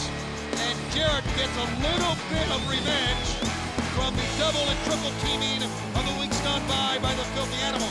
But I would venture to say this war is far from being over. Come up with us in January. WCW Sin. Sin. In this world, the desire to be champion will tempt a good man, turning him on those who trust him most, destroying friendships, making the fights real. The only thing you can trust is that someone will be betrayed and someone will rise above temptation and be a hero. Brother against brother, faith against hatred. You cannot imagine what will happen until you order WCW Sin. Sunday, January 14th at 8 Eastern, live and only on pay-per-view. I've had a few minutes backstage here to talk to Dwayne Bruce, but you know what, Dwayne? I've got to call you Sarge. Is that okay? That's fine. Because when that word Sarge is spoken anywhere around World Championship Wrestling, it's talked about with the utmost respect from all the guys to the booking committee to everybody. And, you know, tonight, from what you've done to the power plant to build the talent down there like you had, you've got one guy come out of that power plant that has been a superstar. That's Bill Goldberg. And tonight he's going up against the total package Lex Luger. How do you feel about that? You know, Lex, I know Bill's going against you, but I wished it was me. I've been up and down these roads a long time, had a lot of things, but nothing has frustrated me as much as you have the last couple of weeks. And if there's one thing I taught Bill Goldberg, that's... No, hold on a second. How you doing, man? Sit your... Coach! Somebody get the coach. Well, as the Sarge, Dwayne Bruce, unfortunately takes a tumble by that low-life total package Lex Luger. You can see what? Oh, what a hit and run he pulled on the Sarge. Just like he did on Wednesday night on Thunder. There, as you can see, they are cleaning up the remains of our filthy animal bunkhouse brawl type wild type street fight. Just another day in the life of Starrcade 2000. Can I jump in? We've come a long way from Flair and Harley Race in 1983, haven't we? I said, can I jump in? Please do. Like Lex Luger just attacked Dwayne Bruce, big deal, okay? What he's trying to do is get Goldberg off his game. If Goldberg gets too emotional, gets too fired up, gets out of control, Luger can take advantage of that. Lex Luger is so smart. Well, he's obviously too smart for you two, Jay Brones. What I'd like to point out is I don't want to jinx us, but we've still got a table. After all of this. You've jinxed us is what you've done. That may do the fact is that Luger realizes that one-on-one, straight up, he cannot defeat Goldberg. So you're right, he has to use tactics like this. Absolutely. Like we've seen all these. Now let's not forget that in this building at Starrcade, a few years back, Goldberg's first streak came to an end. Will it come to an end 2 years later? It's our fourth straight year here at the MCI Center at Starrcade. Now, well, that was kind of tainted, Tony, if you'll recall. And it's not just the streak, it's his career. It could end tonight here at the MCI Center. And, of course, the man that ended that streak 2 years ago is the man who will be vying to get back the World Tag Team Championship in just a few moments. We're talking about Big Sexy Kevin Nash. He and Diamond Dallas Page, who won the Tag Team Championship at Mayhem, but had it ripped from them by Commissioner Mike Sanders going through ripped from them. You are the biggest practitioner of revisionist history I've ever seen in my life. The illegal man got pinned. That was a doctor tape. It had more cutting done on it than Pamela Anderson, for Pete's sake. Well, I've seen her naked, so yeah, you're right. But the point is that the right decision was rendered. You guys just take every decision Sanders makes and act like it's wrong because Sanders make it. The right decision was made, you idiot. Coming up next, the battle for the World Tag Team Championship, part of this wild Starrcade 2000. Sanders, bring your jacked up greenhorns out here. I want a shot at your belt. Hey, jacked up, natural born monkeys! 2 over guys will be the tag team champions of the world! Don't go getting too comfortable with those 2 belts. Sanders, you can have those belts tonight, but at Starrcade, the perfect event, have gotta wrestle the insiders one more time. They're trying to injure. Oh, what the belt? What the belt? Nash has been laid out by the Thrillers. He's unconscious. The Thrillers have decimated the Insiders. What lies ahead for the tag team belts? Oh, this is a long way from over.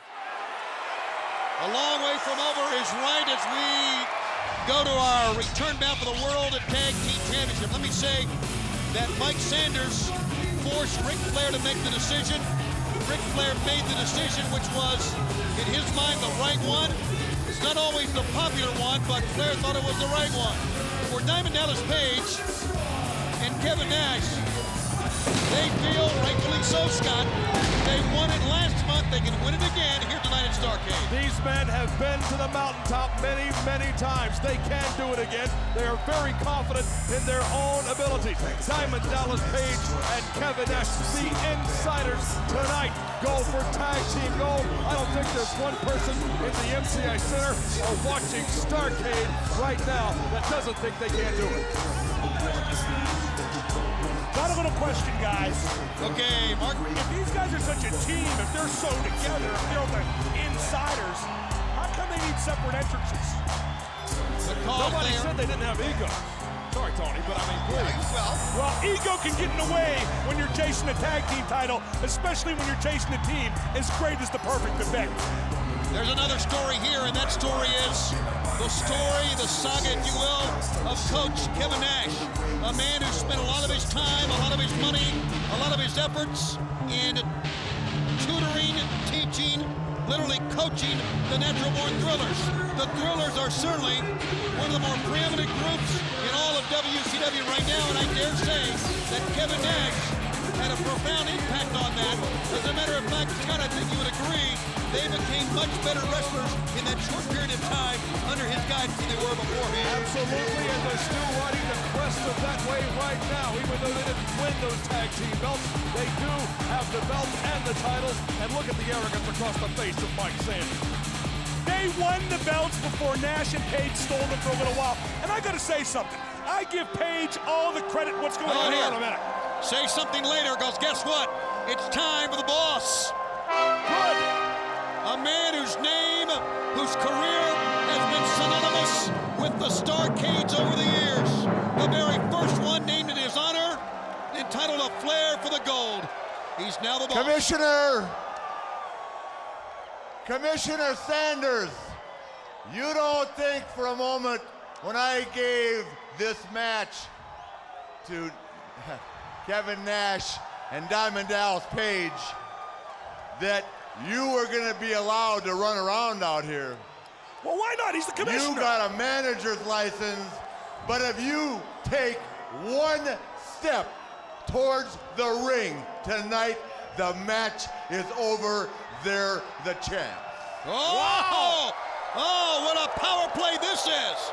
They can win this thing by default. If you take one step towards the ring, DDP, Big Sexy, automatically are the World Heavyweight Tag Team Champions. Oh, why don't you gift wrap it for him, Grandpa Walton? That is such a terrible, terrible decision. Just like he gift wrapped it and gave it back to these two guys. 1 foot in the ring. 1 foot in the ring. Short and sweet and crystal clear. Sanders has been hamstrung. 1 foot in the ring was the last thing the boss said before he walked out of the ring area. And so now for Commissioner Mike Sanders. Well, I got to point out here one thing. I'm going to give Paige. Let's remind him. Let's remind him. Just want to remind you what Ric Flair said.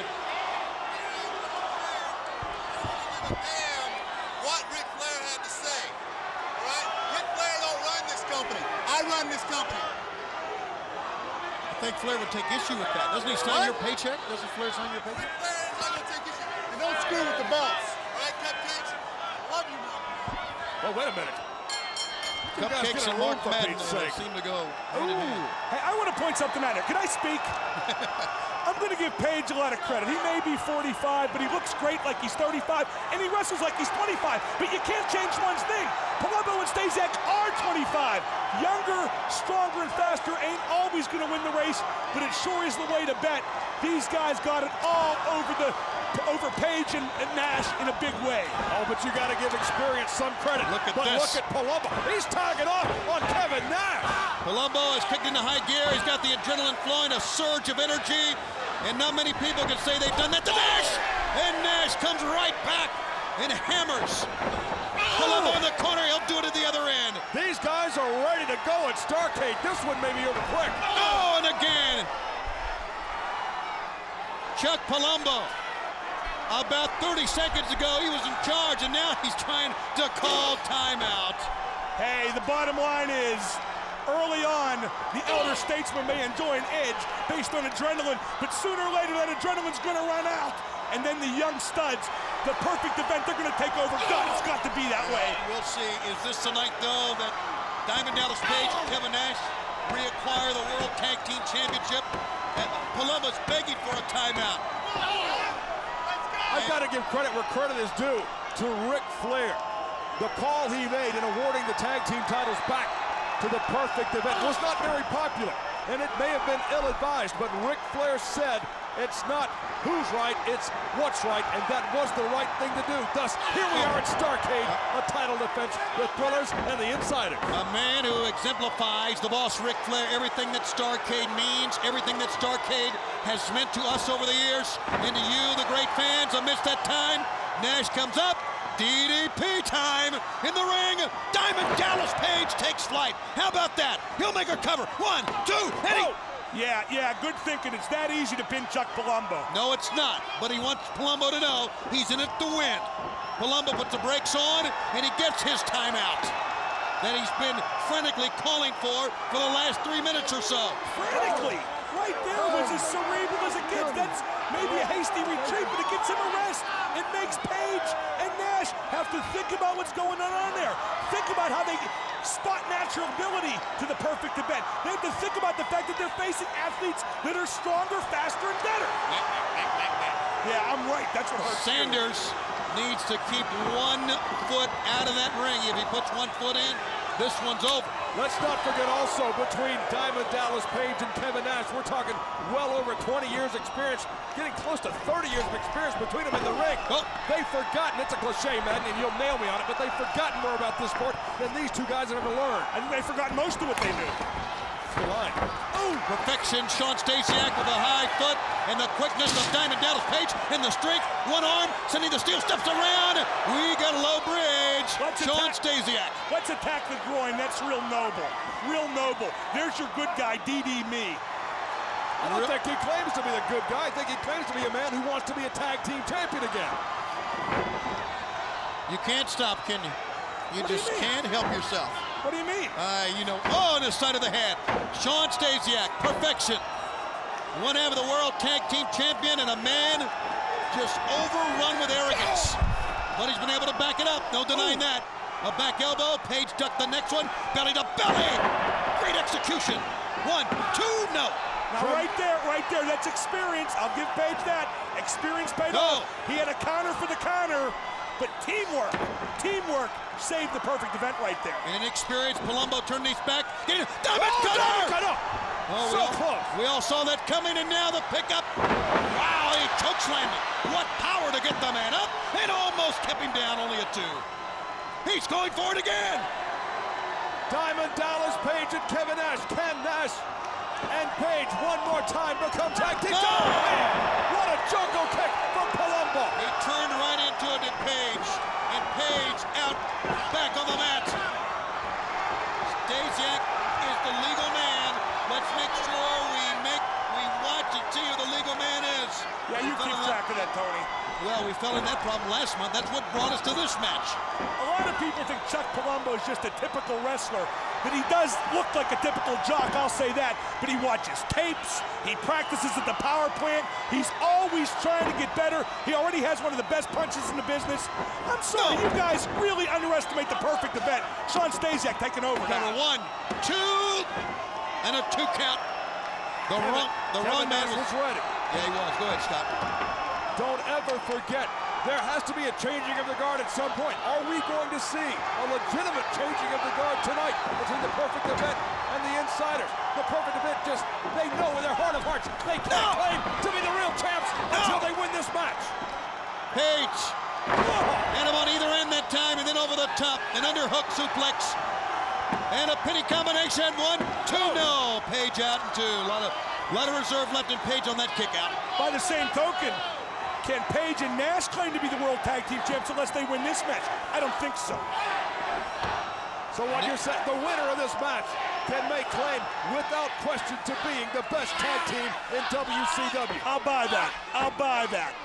Good analysis there, Einstein. I mean, they'll have the belts. In the midst of all of this exchange, this verbal banner, we are seeing, look at Diamond Dallas Page. How many times throughout his illustrious career have we seen Page rise up again, seemingly out of the dead, with a surge of energy, but in midstream cut off by the power of Chuck Palumbo. Well, Page should have tagged, but he had to get his offense in. He had to keep trying for the win.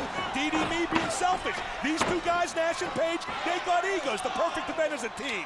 Tag back in. They are working as a fluid tag team. They have kept Page in their corner. They are looking like what they are right now, and that's the WCW Tag Team Champions. And Kevin Nash is at the ready in the corner. If Diamond Dallas Page can get to the corner, watch out for the damage to be inflicted by the 7-footer. But look at the Perfect Event, cutting the ring in half, not letting Page get anywhere near. So tantalizingly close that a kick in the ribs sends DDP back to the wrong part of town. Yeah, but Chuck should use his head here. Chuck should be going after Page, not Chuck Nash. Now look at Nash looking on. Diamond Dallas Page desperately needs a tag, and he knows it. But like any big-time player, any big-time athlete, watch Sanders. Diamond Dallas Page realizes when the big game's on the line, he wants the ball. He'd like to be in there. Sanders, as you said, Scott, cannot get in the ring, 1 foot in the ring, and he stayed away from it that time. What kind of pressure is Sanders under? Hey, 1 foot in the ring.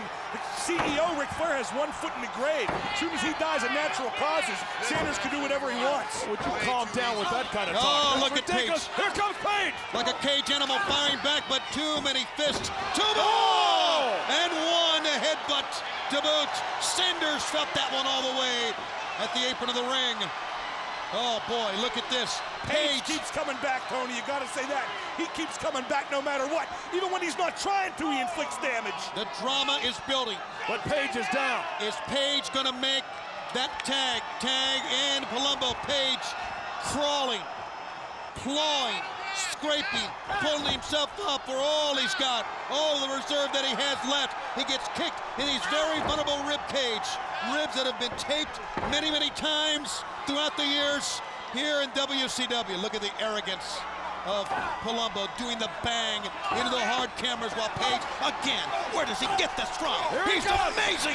Diamond Dallas Page is a fighter! Diamond discus lariat! Down goes Palumbo, but does he have enough left to make the tag? My God, he is so close. Bottom line, Page punched himself out.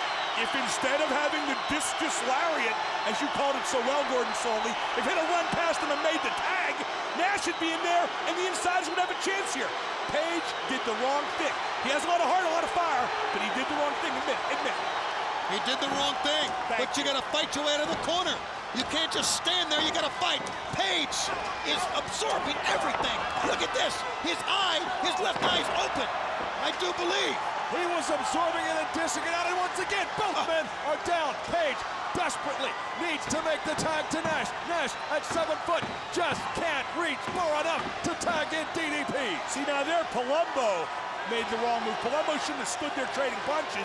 He should have cut the ring off and forced Page back into the corner where Stasiak was. What human drama we are seeing here. Oh, an undercut that time. That could have been a low blow. That was a low blow, and look at the arrogance of Palumbo connecting with the side of the head of Kevin Nash. Page fights him off. He made the tag! Here he comes, big sexy former world champion, upwards of 7 foot in every bit of 350 pounds. Look at this, dismantling the world tag team champions individually. That, my friends, was a hot tag, and Kevin Nash is wiping the floor with the perfect event. Into the ropes, big foot, Palumbo down, Stasiak on the outside. Boy, I've seen Nash when he's like this. He's pretty unstoppable when he has the mind to be, no doubt about that. No! Wait a minute! But, oh! Son of a gun! He didn't get in the ring to do that. I guess it's okay. Meanwhile, double team perfect event. Oh no, they pulled it off. No, 1, no, 2, no. He kicked out. He kicked out. He's still in it. Sanders, he was on the apron. Was he in the ring? Stasiak, he was not in the ring. Sanders was not in the ring. You're right, he was not in the ring. That was the call. But he took the belt to Stasiak. Diamond cutter on the outside. Don't do no good on the outside. You're exactly right. It hurts, believe me. In the inside, Nash, the recipient of a belt shot, could be over. 1, 2, whoa, wait a minute, Diamond Dallas Page. Damn that Page. He's fighting to become a champion yet again. What do we got here? It's Jindrak. It's O'Haire. Sean O'Haire, Mark Jindrak, the Thrillers, the rest of the Thrillers are out. Diamond cutter. Diamond cutter. Page has been a one-man assault team until one kick from Sean O'Haire laid him out. Sean O'Haire going up top. What do we got here? Oh, he was going to hit the Swanton. And it would have been a disqualification. No. Yes, it would have been. Ric Flair said nothing about the other Thrillers out here. Oh, come on now. You know the rules as well as I do. Kevin Nash, for all that he's worth, pulls himself up with every reserve he's got left. Shoots the big man in. And down goes Palumbo. John Stasiak is still out on the floor. Oh, wait a minute. Down come the straps. It's business time in the nation's capital. Oh, he cranked that one, didn't he? Are we going to see new tag team champions? Jackknife. Message for Chuck. Powerbomb. Oh, he spiked him. He spiked them. And a cup. 1, 2. New champions. Yeah. New champions. Damn them. Champions. Damn them, Tony. Wait, was the right man pinned? Of course he was. Yes, he was. He was, okay. The Insiders regain the WCW Tag Team Championship that will go down as quite a war, quite a battle, and I think will go down as a night, the perfect event, really rose to the occasion as World Tag Team Champions. They certainly did. They gave the Insiders everything they wanted, but look in the ring. The Twin Tower, Diamond Dallas Page and Kevin Nash, once again, and now officially the World Tag Team Champions. Call it, Mark. You should enjoy every bit of this. I don't want to call the replay. Diamond cutter, damn him! On Stasiak outside the ring, Tony Bacon. All right, here it is. Jackknife power bomb. Look at the strength of Kevin Nash to get a man the size of Chuck Palumbo up and down. And then it was academic. The 1, 2, 3. The Insiders rule again. No videotape. No reversal of decision. This one is history. Kevin Nash has the stick.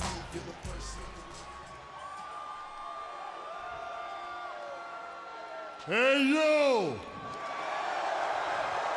We got him again. Again, the WCW World Tag Team Champions. Well, the fans are loving every bit of this. That was one hell of a fight, guys. This has been one hell of a pay-per-view.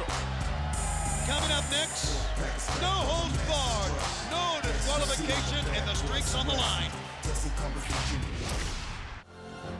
Can he go to 177? If he loses, he's gone from World Championship Wrestling. Bill Goldberg viciously speared a fully sanctioned referee. You're out of wrestling. Could Goldberg's career be over? Ric Flair made the announcement. Luger did not get his way. So he's playing the mind game. Let's have a big round of applause for Sarge, the man behind Bill Goldberg. I want Lex and I want him tonight. If you want Lex, I'm gonna need you to do something for me. Oh, no! Is this what he's got to do? Another sucker that's about to get dropped. Your little buddy there doesn't wrestle me unless you get busy. I ain't doing it. Yes, you are. No! What a sacrifice by the Sarge! It's more than a streak now. It's personal. You're next. No holds barred, no DQ. Goldberg and the total package. You're next, Goldberg, and I can't wait till Starrcade. Well, the wait is over, and here is Michael Buffer. Ladies and gentlemen, here at WCW Starrcade 2000, we are down to the final 2 matches of the evening. Right now, in this ring, 2 of professional wrestling's greatest superstars will face each other in a no-holds-barred, no disqualification contest. In other words, anything goes. It's Goldberg versus Luger. Let's bring him on! The drama has unfolded relentlessly over the last couple of weeks as it relates to Goldberg and the total package. We've told you the story, how the total package claims he should have won in Mayhem, how Goldberg should have been disqualified. But the videotape revealed that the referee was pulled in front of the Goldberg spear, and Goldberg wanted this rematch. Ladies and gentlemen, now making his entrance to the ring first.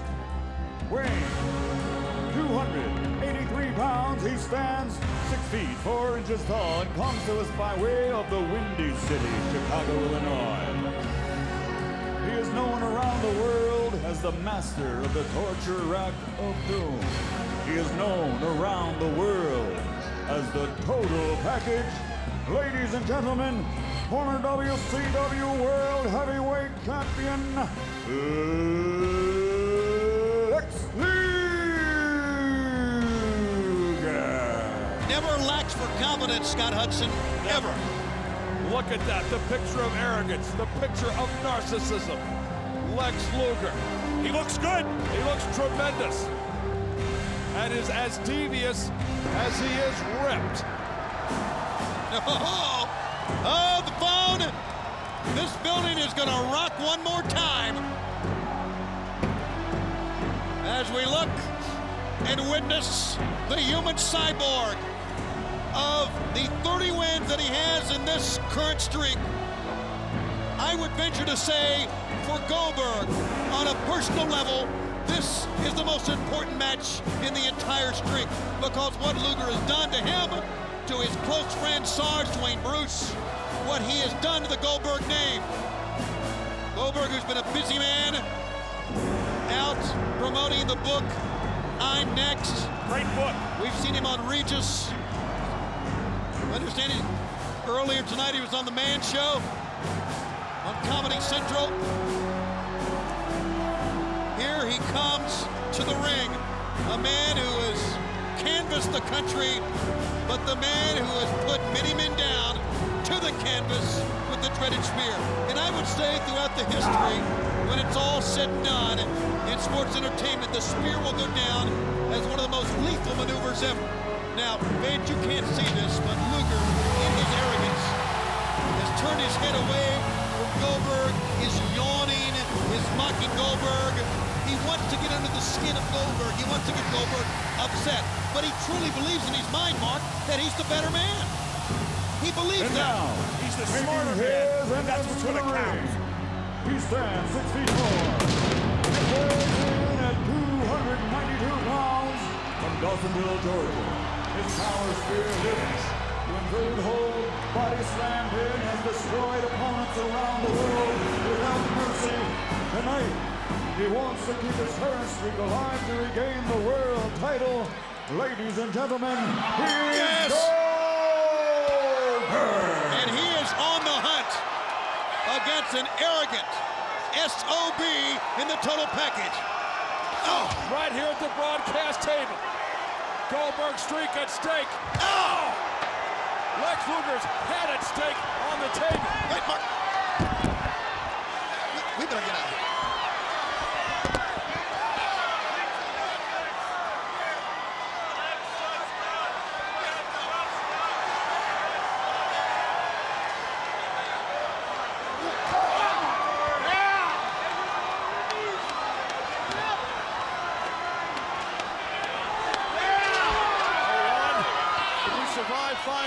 Goldberg and Luger, you can see. Tony, are you with us? I'm with you.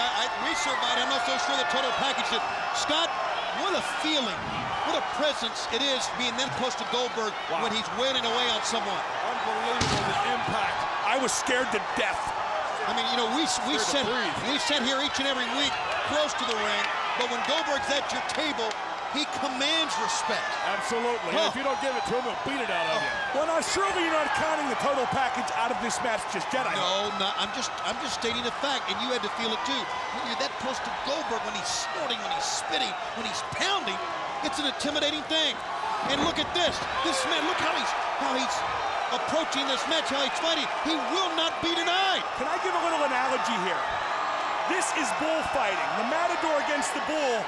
If the Bull doesn't gore the Matador, i.e. Lex, early, the Matador cannot smart the big bad Bull, even if it is a man like Bill Goldberg. The longer this goes, the better chance Lex has, the more chance he'll stick the sword right between Goldberg's horns and then the Bull's career. You know more about Bull than anybody, and Goldberg's streak, I think, is going to remain intact. Look at Luger. This is Lex Luger, the former world champion, U.S. champion, TV champ, tag champ, just being manhandled by Goldberg. Luger has something up his sleeve. You know he does. Well, he's too smart. He's had it all day. He attacked Sergeant Dwayne Bruce during an interview with Buff Bagwell, and Buff, thank goodness, came to Sarge's aid and got rid of the total package before any more damage could be done. We understand that Goldberg during the day had been visiting children in the Make-A-Wish Foundation all day here in Washington, and then comes in and becomes the monster! The monster! He just about broke Luger in half. Get a shot. The pain on Luger's face is unbearable. He manhandled him. Oh, yeah, Luger's heading for higher ground. That is a despicable human being, Lex Luger. He knows. He knows in his heart of hearts he can't match up physically with Goldberg. Therefore, the mind games, the videotaped evidence from Mayhem. What he's doing with Sergeant Dwayne Bruce, playing on Goldberg's emotion. Luger thinks that emotion is the Achilles heel of the monster. Scott, would you get your lips off Goldberg's butt for a second? Luger, if anybody can match up with Goldberg, it's him. If anybody can withstand Goldberg's punishment physically, it's the total package. He's leaner, he's as strong, he's almost as big. He can compete. Well, then he's getting his chance as Goldberg grabbed his head and screamed, "Oh, payback to him!" And I think the complexion of this thing has taken a drastic turn. Oh, gee, Luger's back in the match. How the hell did that happen, you two? That shoulder is very weak, and we know that Goldberg is nursing several injuries and has over the years. Did that maneuver change the momentum of this matchup? Yeah, Lex Luger's in control. You're disgusting. Trot out the excuses as soon as you can. Luger is in a ballpark with Goldberg. Let's not forget, this is no holds barred, no disqualification. Gee, I guess that means the chair will work as a weapon. And you know what else will work as a weapon? The brass knucks. When is he going to pull that trump card out? Oh, what maneuverability by Goldberg to dodge that chair. Yeah, he moved like a caddis. What do we got here? There's Buff Bagwell, who helped Dwayne Bruce earlier. And he called for trainer Danny Young to come help, and apparently... Well, remember... It looks like, does it look like to you that maybe Buff is trying to talk him out of something? I think so. Remember, Sarge said he wants Luger. Sarge wants payback on Lex Luger for everything that Luger has done, including the disrespect shown to a man like the Sarge. Well, Sarge should show some respect for Starrcade and let this match continue one-on-one. No, I gotta the total package is out of his head. Stay out of it. Well, I gotta tell you, He's trying to stay out of it. That's Goldberg takes flight in the ring. Goldberg's agility really can be amazing. I think Luger can hang with him, but I would never suggest Goldberg. Wait a minute. Poised for the spear. Look, he's got the referee again, and this time he put the brakes on. He tried it again. Look at Buff Bagwell put the referee away, and now he sticks his head through the ropes. Goldberg. Oh, what? Just took out Sarge with one short punch. Hey, the Sarge stuck his nose in where he didn't need to. Oh, those brass nuts! He used those nuts on Goldberg! Damn it, Luger! You knew it, Madden! He can't match up physically! He had to resort to brass nuts! He KO'd Sarge! Is Goldberg's career over? 1, 2, 3. No! So close! He kicked out of brass knucks, my God! Brass knucks are legal, it's no DQ. But What's this guy doing? What the hell is Bagwell doing? It's no DQ, he can get involved. He's gonna put the blockbuster. Little payback on Lex coming here. No! He went for Goldberg! Yes! Yes! Yes! Luger ducked. Did Buff mean to do that? What's the story? Wait a minute. He certainly didn't look like he meant it. And now Luger sends Buff all the way to the floor. What just happened? I don't know. Yes! Buff was out to help Goldberg, apparently. Did you see that? He signaled to me and he asked if I wanted the rack. This is great. Rack him, Lex. Rack him up. If he racks him, it's going to be over.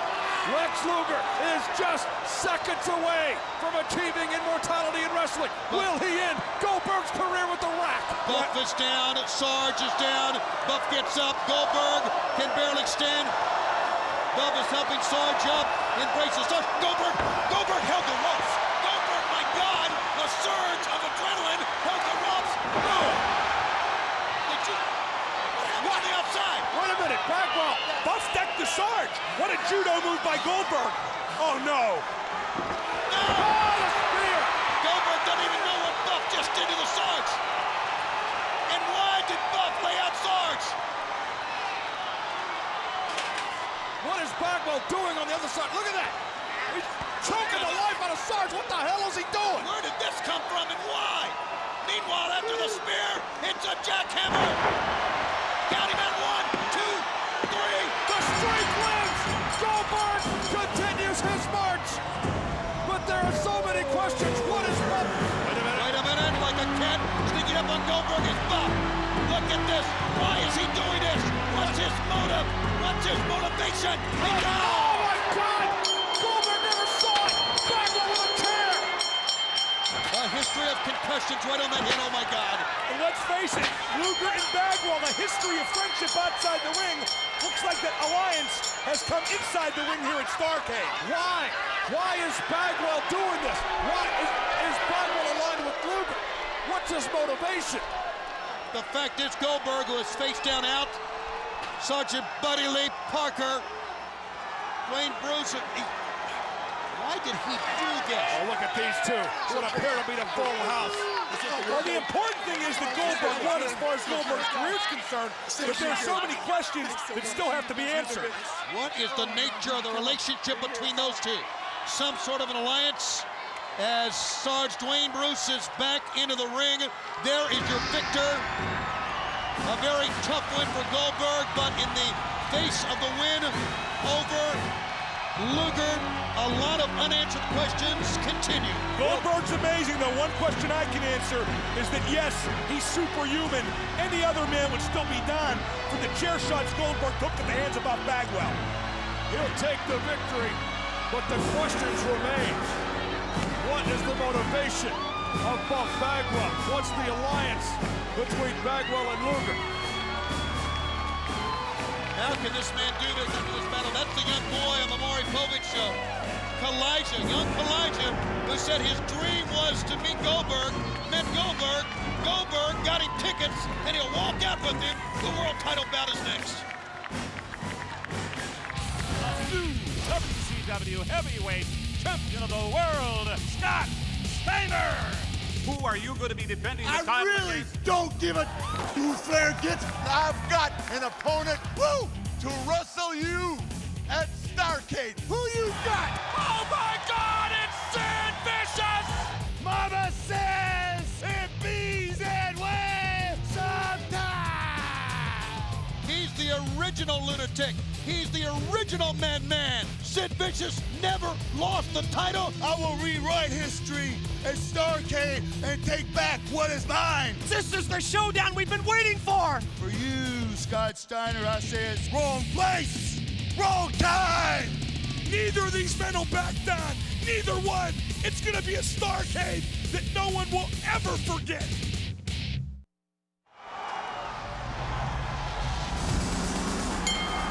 Well, we've had memories to last a lifetime already. Ladies and gentlemen, it's time for the WCW Starrcade 2000 main event of the evening.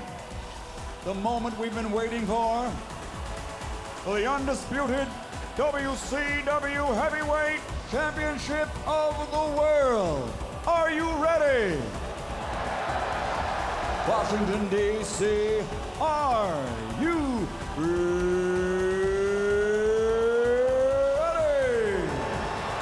Well, if you're not, what in the world? For the thousands in attendance and the millions watching around the world, let's get ready to rumble! Going to take a very quick trip down memory lane. Ric Flair, Harley Race. Ric Flair, the American Dream, Dusty Rhodes. Ric Flair, Ronnie Garvin. Ric Flair and Vader. Hulk Hogan and Sting. Goldberg and Kevin Nash. Some of the big world title bouts that have headlined this event throughout the years. Coming to the ring at this time, standing tall at 7 feet and weighing in at 321.5 pounds. He is considered by many to be the most dangerous big man in professional wrestling today. From Marion, Arkansas, here is the challenger, the master of the choke slam and powerbomb, the original lunatic, former WCW heavyweight champion of the world, Sid Vicious. This event has been held in Greensboro, Atlanta, Chicago, Nashville, Tennessee for the last 4 years here at his home at the MCI Center. This is the pinnacle, fans. This is the pinnacle to be in the world title match at Starrcade at the end of the year. No, the pinnacle is to be the excitable boy. The pinnacle is to be the greatest world heavyweight champion of all time. The pinnacle is to be the latter-day Alexander the Great. Here comes the pinnacle of wrestling. The lovely Medeja. He stands 6 feet 2.5 and weighs 276 pounds. With his Steiner recliner and massive peaks, the largest biceps in all of sports. He is recognized as the most powerful and dominant wrestler on the planet. Ladies and gentlemen, presenting the undisputed WCW Heavyweight World Champion, the genetic freak, Scott Steiner! Two madmen going after the top prize. What else, Scott Hudson, can happen during this event tonight? With all due respect to the men and women in our military, and December 7th being the day that shall live in infamy for Sid Vicious. It was not December 7th, it was April 10th in Denver, Colorado, when he had the World Heavyweight Championship belt and title yanked from under him. He never lost the title, he never lost the belt. He's the uncrowned champion. He's gonna crown Scott Steiner tonight at Starrcade. Are you guys surprised that there was no more face-to-face jaw-jacking between the two men than there was at the beginning of this? I thought they would just collide. I'm not surprised at all. What do these guys have to talk about? This is the moment for these two gladiators to put the cherry on top of the biggest pay-per-view of the year. And right now, Scott Steiner trying to make a statement. Sid Vicious. Scott, you talked about the 10th of April. Since that time, Sid basically has not been in WCW. An injury kept him on the sideline. We got to wonder exactly how far he can go in this. Scott Steiner picks the big guy up. Sid looks him eyeball to eyeball, and the power of Sid Vicious rocking the head of Steiner for a second time, picking Steiner up and dropping him down. Side suplex, no. Steiner rolls on the outside. Scott Steiner had got to be at like 275, 280, and dropped like a stone when Sid Vicious hit him with those standing lariats. One advantage Sid Vicious has on Scott Steiner, one decided advantage because of his superior height, is leverage. If he can get on top of him, use that superior leverage, he can execute a series of moves like he just did. Don't forget also that Scott Steiner has the wear and tear of his run as World Heavyweight Champion. Sid Vicious, for better for worse, 8 months on the shelf, 8 months of rest. Scott Steiner grueling night after night title defenses in this ring. 8 months of ring rest, Stu. Good point. Come on, Steiner Scotty. Is looking for a test of strength. Is this the smartest way to go against Big Sid? It's not now. It's broken down beyond a world title match. It's a test of strength and manhood right here. And look at the strength. Sid goes crumbling to his knees in a second at the hands of Steiner. Billy Graham, that one's for you. See the power. See the power of the World Heavyweight Champion. And we are seeing it, and Sid Vicious is feeling it right now. It's not always the biggest and strongest. It's the man who comes in mentally prepared too. And you're never going to accuse Scott Steiner of being the most mentally prepared man in any wrestling contest. Sid trying, and he does not have good leverage right here, but he's trying his best. Look at the arms of Sid. Pushing up on Steiner. He's not even using his legs. Now he has to get up. No way. No. There we go. Steiner kicks him back down. A surge of power by Sid Vicious. That was sheer strength. He didn't kick him back down. We are watching a test that is as much psychological as it is physical between these two mammoth men, maniacs, powerhouses. See, there's that leverage. There's that superior height. Once you can get to where you can use your legs, and Sid uses his legs to send Steiner over and down. He'll try to win it. No! So close to a brand new world champion. Leverage, leverage, leverage. Sid has the leverage when he gets in that position. Every time Steiner's on his back, the title can change. And Big Papa Pump knows it. Sid with a leg drop. 1, 2. Sloppy cover that time, and Sid, I think, just wanted to show Steiner that he was trying to win it, knowing full well he can kick out of it. Big foot, Steiner goes down. Oh! What a way to cap off the granddaddy of them all. Steiner, his face hit the apron on the way down. And his body hit the floor on the way out. Let's not forget the fracture. Oh! The facial injuries that he... Deja lit him up with that lead pipe. That's a steel pipe. Medeja just wielded it like Mark McGuire and wiped out Sid Vicious. Steel lead, it hurts. You're not kidding. Oh! In the sternum. Oh, man. With the top of the chair. That was in the sternum, in the ribs. There's one in the temple. Scott Steiner's doing some serious damage. And Sid Johnson, I guess, could call for DQ. But you know what? It's a world title match. Screw the DQ. He's chopping down the redwood tree that is Sid Vicious. Steiner has, as always, a few unkind words, to say the least, for the fans. But he goes back to the attack again. Notice how he used that chair. Not the seat of the chair, but the hard steel edge as a device on the sternum and then on the side of the head. Sid trying to mount a comeback here, but can he? Can he? Against Steiner, down goes Sid. Oh, look at that raw power. Cover. He doesn't even want to cover. Oh, there's only one, Scott Steiner. That's his style. That's why he is the best wrestler in the world today, because he does it his way. What is Sid Vicious made of? It's gut check time for the master and ruler of the world. Holding Sid like a child, like an 8-year-old child, like it was nothing. And Sid is over 300 pounds, as solid as a rock. What we just saw, Tony, was Scott Steiner double arm curl, 325 pounds of big Sid Vicious. Absolutely. And he could have done a couple more reps if he'd so desired. Sid tries to get up. Steiner kicks him down. Sid again, just willing himself, trying to get to his feet, up on one elbow. Steiner kicks him down at every point. Scott Steiner right now is showing us why he is the man. He is the world heavyweight champion, because he is in command of this matchup. The freaks and the pigs controlling the master, and Starcade and Steiner with a boot in the face. This is where character comes into play. Oh, yeah! Bury him with that suplex, baby! Medeja loves it. You gotta know Sid's tired all the way driven out on that belly to belly. Recliner! Recliner! Here it is!